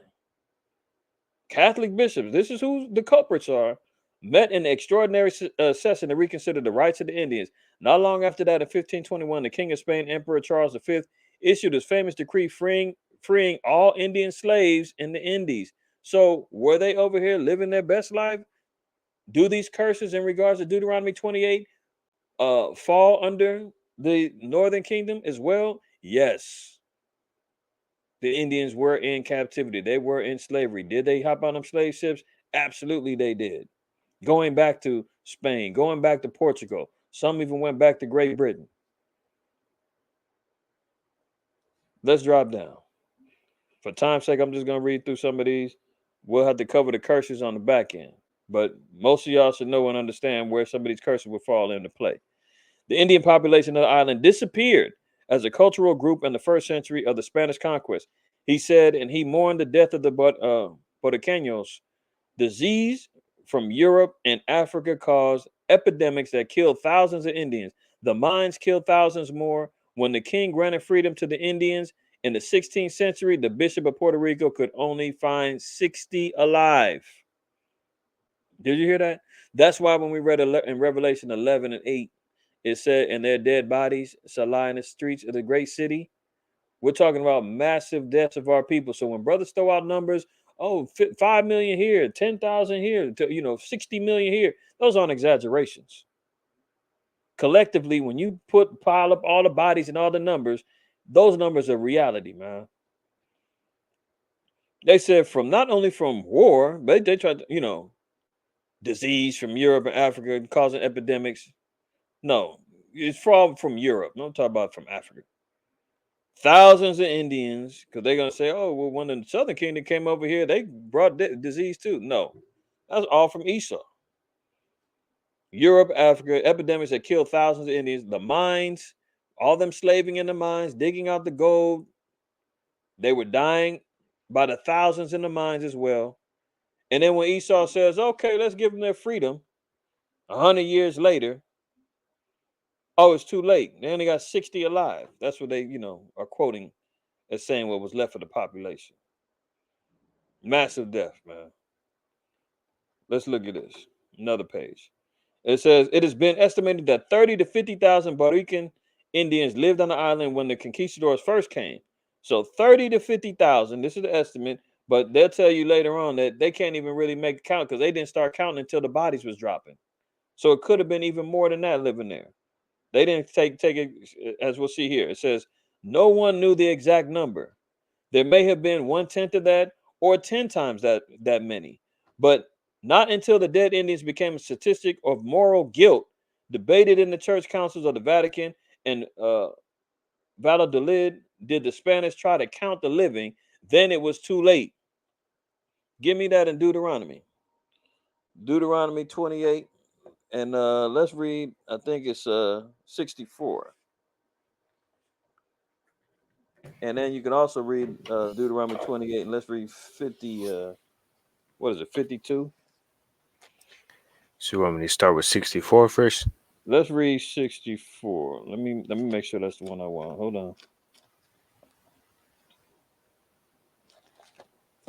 Is it 64? No. I want read 66. Okay. Deuteronomy chapter 28, verse 66. And thy life shall hang in doubt before thee, and thou shalt fear day and night, and shalt have none assurance of thy life. So it said that life shall hang in doubt, and there'll be none assurances of our life. See how they didn't even make an accounting of their lives after all of the death that they did? They said, oh, well, let's count what's left. Oh, we must have estimated there had to be at least 30, 40 more thousands of them. No, that's their lives hanging in doubt, right? Not only that, but metaphorically, that can also be speaking about the actual lynchings of our people. Jump over to read verse 49 and 50. Verse 49. The Lord shall bring a nation against thee from far, from the end of the earth, as swift as the eagle flieth, a nation whose tongue thou shalt not understand, a nation of fierce countenance, which shall not regard the person of the old, nor show favor to the young. That's right. So let's look at this. Uh, and I haven't even put in this presentation yet all of the aspects of this particular quote. So in this book, in the islands, they quoted from Bartolome de las Casas, who wrote Devastation of the Indies, which is a book regarding the Spanish Jesuit priests who went on the missions with the conquistadors throughout the Caribbean islands, South and Central America, and he documented and was writing all of the massacres, all of the things that he was witnessing going on. Now, in this book, they quoted him. I haven't even put all the stuff from that book in here. That's going to extend this damn near to 100 slides. But anyway, it says Father de las Casas witnessed the aftermath of the Indians' bloody slaughter by the Spaniards. So we just got to read that. He's not going to show favor to the old nor to the young, a nation of fierce countenance. He's going to have our lives hanging in doubt. Our people didn't know they were going to live or die day by day under these people, right? It says once the Indians were in the woods, the next step was to form squadrons to pursue them. They pitilessly slaughtered everyone like sheep in a corral. Why they make that analogy? The sheep, the lost sheep. Huh? Okay. It was the general rule of the Spaniards to be cruel, a nation of fierce countenance. Their general rule was to be cruel. Not just cruel, but extraordinarily cruel. That's why when you see Esau committing all these heinous acts and crimes, you're saying, damn, it wasn't, look, Jeffrey Dahmer. It wasn't enough just for you to kill people. You had to go and chop up the bodies and store them in refrigerators and eat them and, store them in vats of acid and sodomizing each other. And, Esau's into necromancy, man, laying with dead bodies. Man, it's not enough for him to just, kill, for the for brothers, man. They was chopping brothers' rods off, burning brothers alive, man, skinning them alive, tarring, feathering. That's what we were dealing with. A true demon. Not just cruel, but extraordinarily cruel. They would test their swords by slicing off heads and cutting bodies in half. They would sever an Indian man's hands and leave them dangling by the shred of skin, saying, "Go now, spread the news to your chiefs." This is also in page 21. Remember the earthly paradise. We read that in Hosea. It said they were going to be given a pleasant land, but they were going to be giving their children over to murderers. Right? Reading verse 2. I mean, verse 2. uh, chapter 2, page 21. It says, "But it was the gentle and friendly Indians who convinced the admiral by their behavior that he was nearing heaven. Were they not almost biblical in their innocence?" Did you hear that? By their observation, they said these people are biblical in their innocence and how they carried themselves, the moral nature in which they carried themselves. Leviticus 19, read 33 through 34. And I'm going to continue reading this. It says, near that he had them convinced. An admiral coming from the Spanish army had them convinced that he was in heaven. Cristobal Colon. Unbelievable. Had him convinced he was in heaven. Were they not almost biblical in innocence, giving, quote, all they have to strangers, offering great love towards all others in preference to themselves? Europeans did not behave like this. This was not the nature of Esau. Let's be clear. It says, nor were Spaniards that Christian. Even though they're coming over there in the name of the Catholic Church, it said the Spaniards was nowhere near Christian-like, neither were the Edomite Europeans. But our people bear the Spirit. Right? Read that Leviticus 19, 33 to 34. Leviticus chapter 19, verse 33. And if a stranger sojourn with thee in your land, ye shall not vex him. But the stranger that dwelleth with you shall be unto you as one born among you, and thou shalt love him as thyself, for ye were strangers in the land of Egypt. I am the Lord your God. Now you see, our people remember that law in the spirit, but they didn't know how to apply it to the right people. They didn't realize the neighbors were their own. They can take that and entertaining these damn Spaniard conquistadors coming over here, slaughtering and raising hell on their island, and they saying, "Oh, let's be nice to them. Let's teach them everything we know. Let's give everything that we have." No, you're supposed to do that with your own people, not with them. So they misappropriated the law to a people who did not behave the same, was not going to reciprocate the same type of love, the same type of understanding of community. Neither were they Christian like or believers of the Most High like that, man. They was dealing with pure demons and devils, and here they are trying to entertain them and treat them like they was brothers. How far did that get them, man? Let's look at. You know what? I'm gonna skip this one. I'll read from this another time. But this is another good book. Lost Tribes and Promised Lands: The Origins of American Racism. This goes into a lot regarding the scattering. Uh, part two we'll read from here. You see here, I got it. That's why I said I'm, I'm not gonna read from there. There's a lot to read from here. All right. This is another good book, Indians or Jews: An Introduction by Manasseh ben Israel, The Hope of Israel. This book right now probably like $300. Hard to find. I ain't gonna say it's hard to find. It's just expensive now. When you get real solid information, Esau's gonna make it hard to attain. But I'm gonna read just a couple of excerpts out of here, right? Verse page 68, and this also corroborates the understanding that the Mormons know who the 10 tribes are. They've got the records. They've got the information that connects to the sources, and they're holding on to it. They know that the 10 tribes of the northern kingdom and the indigenous tribes here are the children of Israel. Let's look at this. It says Israel brought into this new continent a considerable degree of civilization, and the better part of them long labored to maintain it. So remember, this is a place where mankind never dwelt. So now what do they have to do? They had to come over here and build and establish civilization. So it says Israel brought into this new continent a considerable degree of civilization, and the better part of them long labored to maintain it. But others fell into the hunting and consequently savage state, whose barbarous hordes invaded their more civilized brethren and eventually annihilated most of them and all of them northern regions. So it said that what ended up happening, they all came over, built up civilizations or whatnot. Then you had some who got envious. They turned into hunter gatherers or whatnot, started war. So again, infighting between the tribes is what ended up happening with the destruction, right?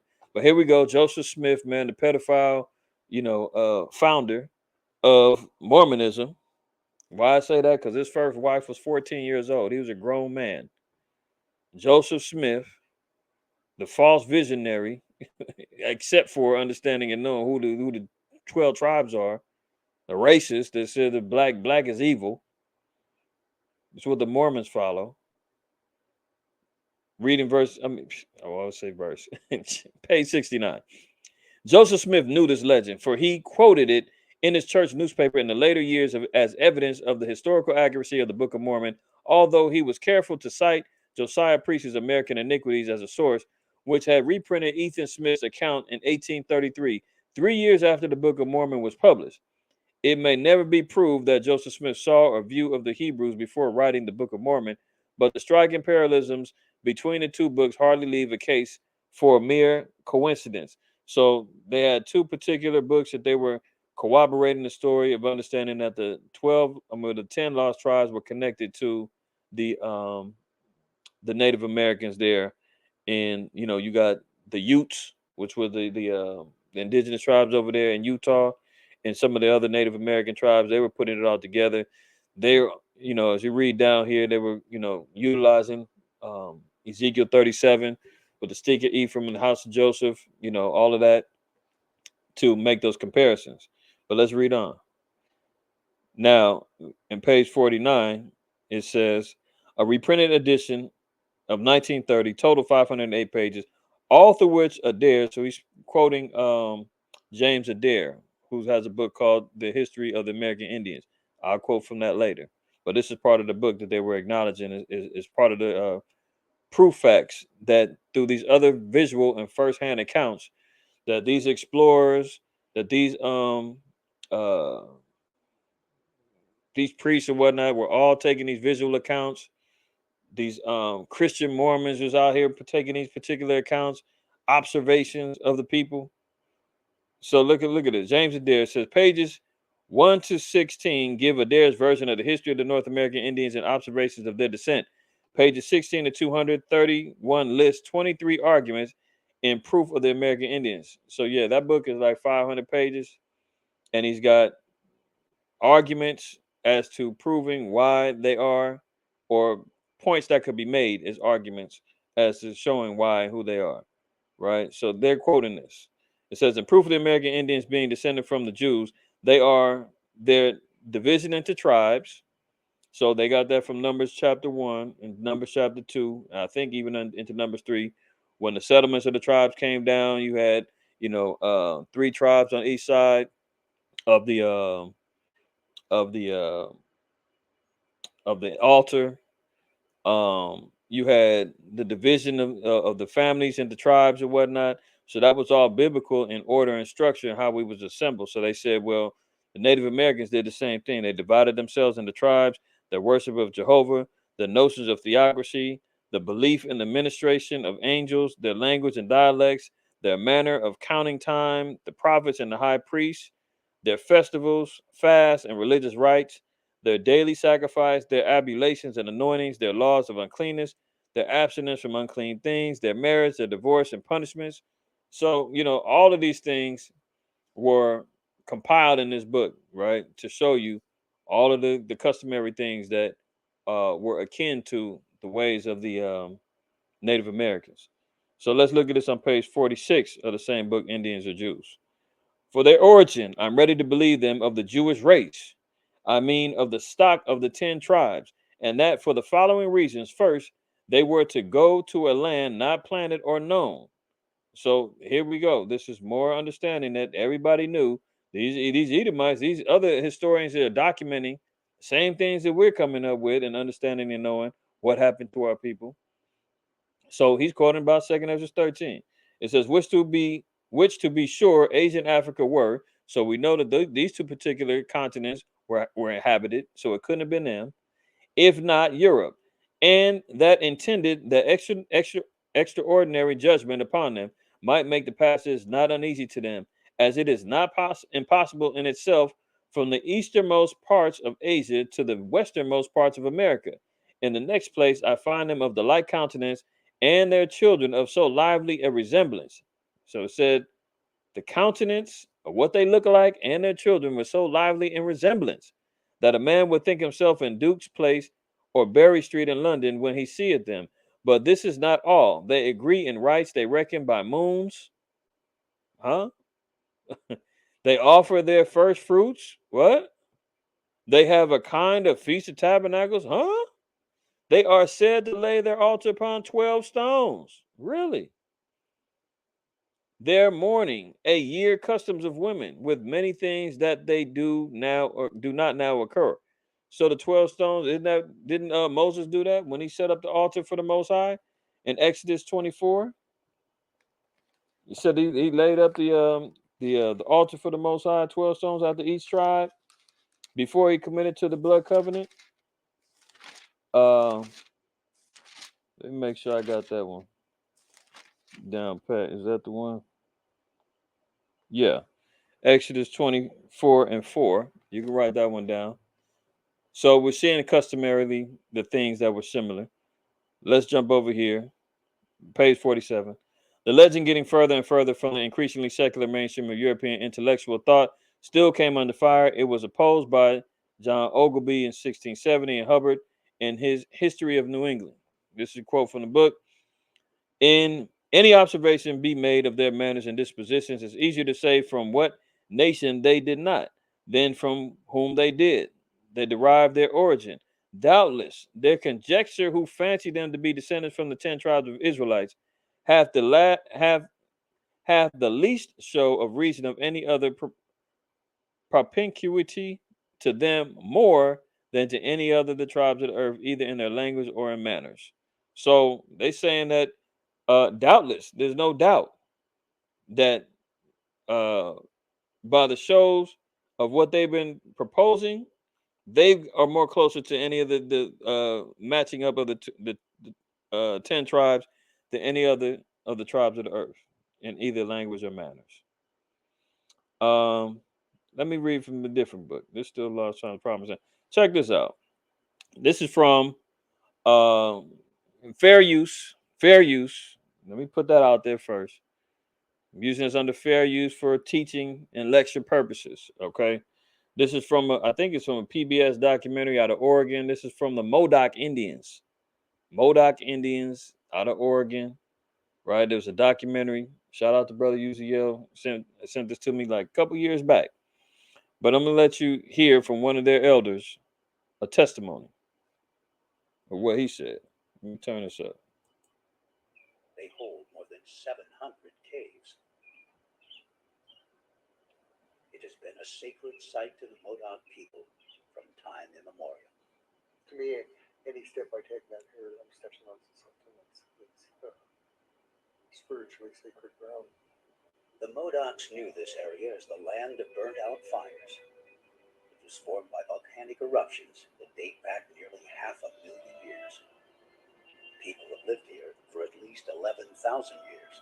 Now, you can hold on. You know where Esau and these dates. You got to watch him. He tried to throw in some confusion out there. We know the earth ain't even that old to be thrown in all millions of years old and all of that. But listen to the testimony though. They hold more than 700 caves. been a sacred site to the Modoc people from time immemorial. To me, any step I take down here, I'm stepping on something that's spiritually sacred ground. The Modocs knew this area as the land of burnt out fires. It was formed by volcanic eruptions that date back nearly 500,000 years. People have lived here for at least 11,000 years. And the Modocs believe this land was created for them. Our Creator told us that we would be small in number but mighty warriors. He put us here and he said, "You're my chosen people." So we know who we are. We're the chosen one.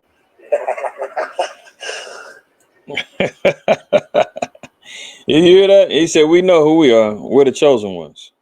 And he said that came from them by the Most High. Told him that. The mighty warriors.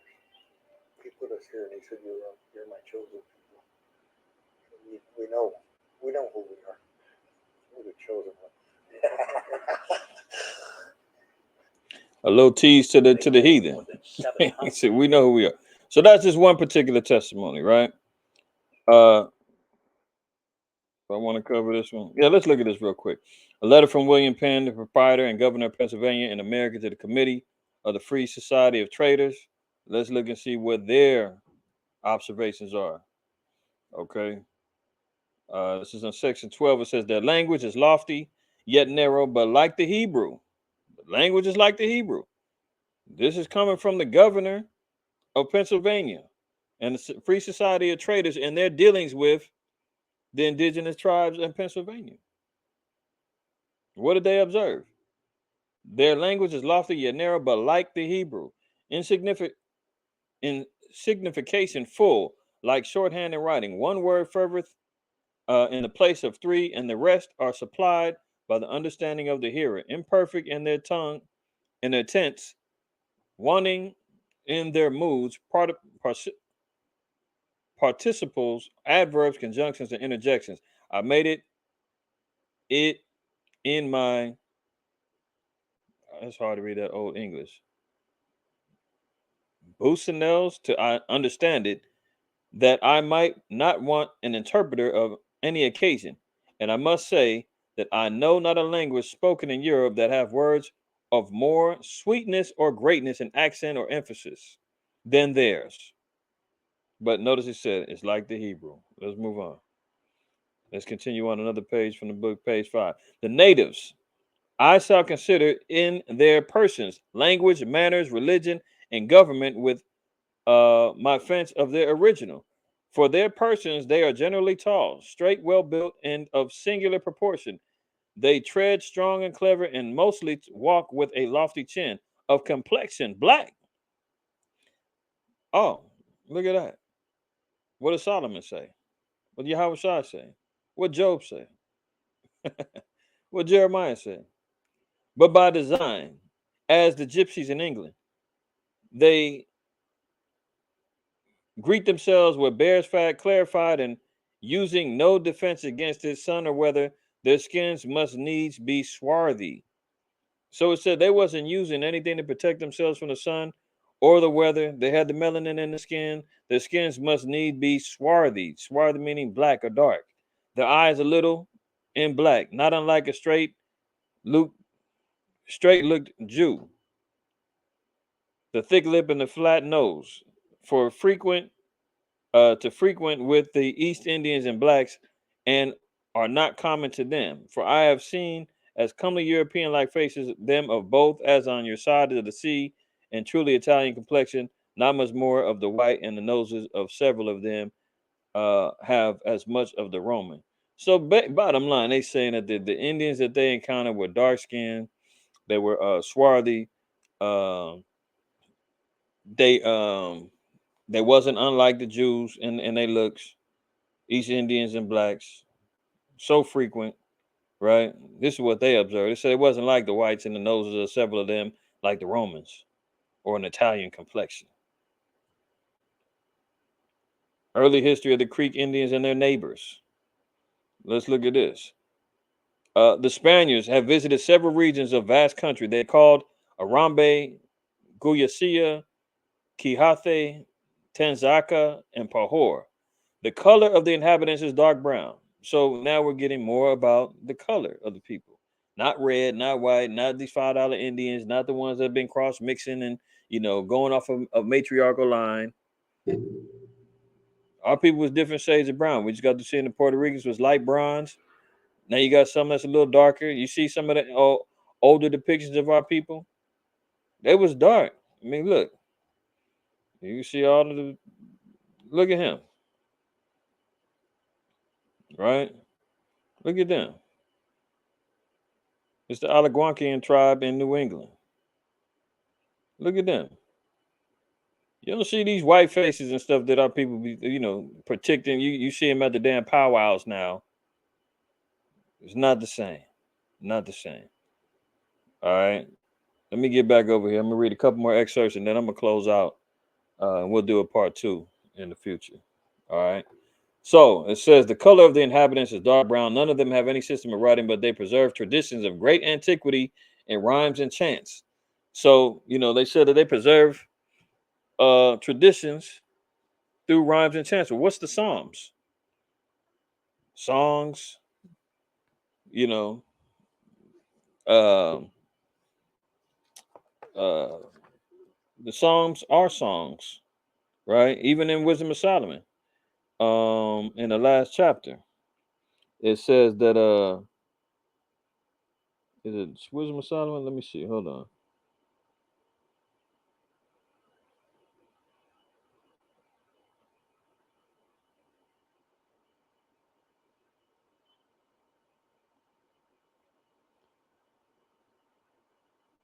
Yeah, I think it's in Wisdom of Solomon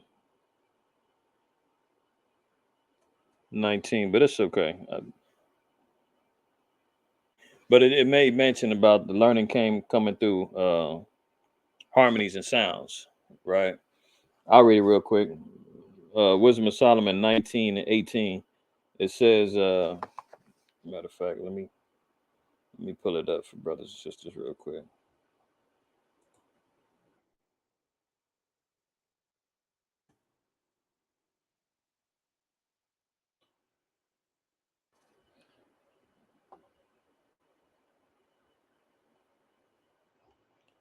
Let's read verse 18.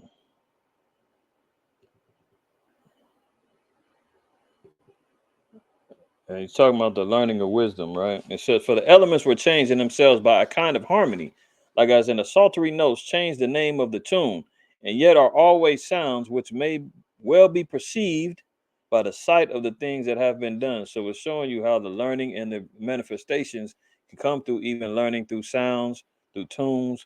That's why when our people, sometimes you may have to, it's like, you get most productive when you're hearing some music. I don't know a Jake that doesn't clean or do something vibing to some music. You're learning that way. Sometimes you might want to put a little soft tunes in the background while you're studying or you're reading. It sets like a certain tone in the spirit. Just like with Saul and David playing the harp. When Saul had that spirit on him and David played the harp and it calmed him down. The same type of spirit was passed along to our people. But it said even though they amongst these particular tribes, it said that they didn't write down anything, but they committed to themselves the traditions of great antiquity. Great antiquity. It means great ancient traditions through rhymes and chants. It says dancing and physical exercise are held in honor. Well, what did our people do when David, came back from war? It was all about dancing. All the time when we went out and had feasts, it was mirth, gladness, people dancing in joyous occasions. It says dancing and physical exercise are held in honor, and they are passionately fond of ball games in which they exhibit the greatest skill. Well, who else has the greatest skill in ball games? Football, basketball, soccer, tennis. Speaking about the Williams sisters and those other ones that's coming up, you know, let's come from our people. The women know how to spin and sew. Well, that's Proverbs 31. Although they are partially clothed with skins of wild beasts, they use cotton, such as the Milanese, called bombasio, and they make nets of the fiber of certain tough. Uh, great grasses, just as hemp and flax are used for the same purposes in Europe. So they already would, Esau already thinking, oh, they came up with all these great, inventions and whatnot. They using hemp and flax for nets. Our people was already using it, already doing the same thing with fibers and certain tough grasses, making nets over here. So they over there scratching their head like, wow, these people knew how to do this. We was doing that before they came over here. But that's just another observation, right? And that's from early history of the Creek Indians and their neighbors. So it's talking about the Creek Indians. The Creeks are, inhabiting and neighboring of Mississippi and Alabama and in those areas. Okay. Um, let's look at this part. It says, well, let's look at this part here. It says this is part of the custom. It says widows are forbidden to marry again if the husband has died of natural death. But if he has been executed, they may remarry. So they have a certain aspect of remarrying and marriage laws. That's not scriptural as far as if the man dies. She's able to remarry. It doesn't matter the cause of death. If he's deaf and she's a widow, she can remarry if she chooses to. But they had a specific, stipulation. Why? Because they held the honor of that man in high regard, right? If he died at war, defending the nation and defending the tribe or whatnot, then she was able to remarry. But if he died honorably and just natural cause, they told her she had to continue on being a widow. There was no justifiable reason for her to remarry somebody to carry on the name of her husband. But anyway, let's look at this. It says the natives like their women. It's talking about the Creek Indians. It says the natives like their women to be chaste. They detest immodesty and are careful to put aside suspicious women. So Proverbs 7 about, beware of a harlot and all that, they was hip to that. They wanted their women dressed in modesty. That's First Timothy, right? What's the second chapter? Are women dressed in dressed in modest and whatnot?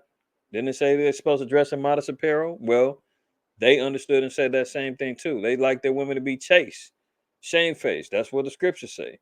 They detest immodesty and are careful to put aside suspicious women. The lords have the right to have two women, but the common people have only one. So they had a system of polygyny also. Um, let's read down. It says, their year is divided into 12 moons. Well, isn't that the same calendar that the Lord lined up? We operate off of a lunar solar calendar, but the moons are declared by the months. That's Sirach 43. The moon, the word month comes from the word moon, right? So they followed after the same particular calendar. Justice is administered by magistrates, criminals, and guilty being severely punished, especially thieves. So they had a system of judgment that was set up. Judges. Well, then we read that, and we have a whole book called Judges. Even in Numbers, when we were setting up the armies and whatnot, Most High told Moses, you got to set them up by officers of fives and tens and hundreds. Men of good reputation and good report to be judges over the people. Reading down, it says they love games, especially tennis. So who invented tennis? Oh, okay. They love games, especially tennis. They also like metal circles around with movable rings, which they spin on a table and they shoot arrows at the mark. So they were out here playing games of archery, accuracy with archery. But didn't we just get to reading that certain other tribes were valiant men that was skillful in bow? Okay. They used torches and oil made from different fruits and illumination at night. So they knew, again, the properties of different agricultures and what was flammable, what wasn't. You know what I'm saying? So they had plenty of understanding and knowledge about how to carry themselves and following out the biblical principles.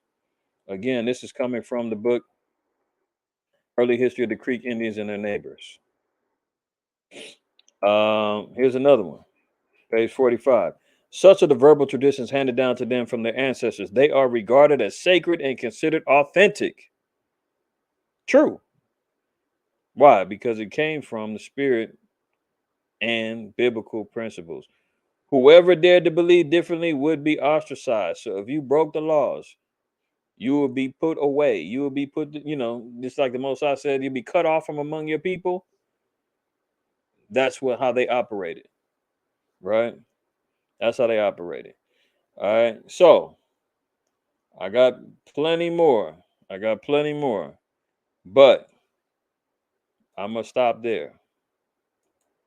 I know we said, hey, part two, Lord willing, we'll have to go ahead on and make that happen. But for time's sake, yeah, I'm gonna stop there. That's already almost 2 hours and 20 minutes or so. Yeah, we'll have to do part three, or part two, three, whatever. We'll come back. Lord willing, I'll get to it maybe the next time I teach. Next month. All right. Um.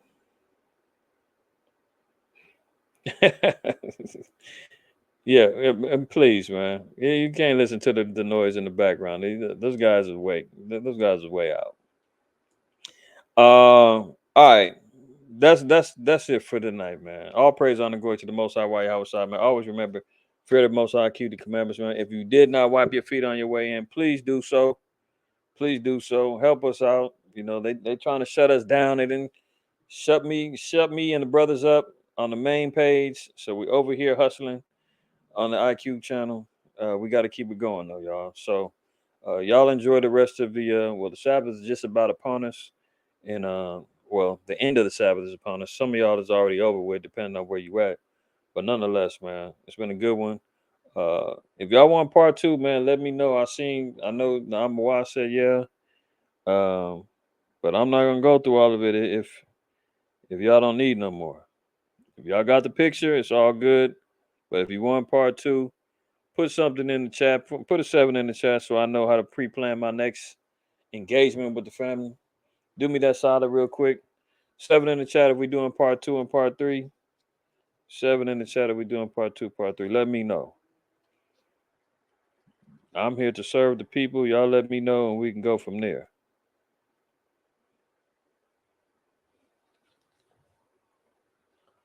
So far it's kind of quiet. Oh, okay. I was about to say, okay, well, y'all got it. All right, so it's Shark, Koaf, Monica, okay. That capped off with uh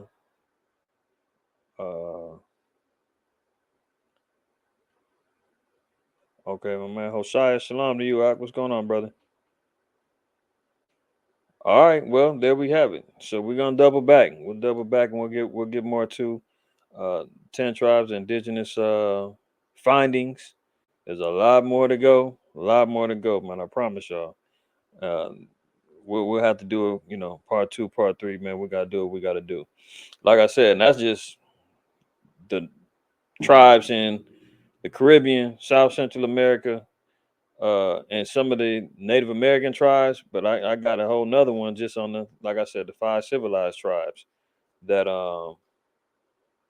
kind of expound on the separation that Esau tried to do between the other tribes and the quote unquote 5 civilized tribes. So we're gonna make that happen.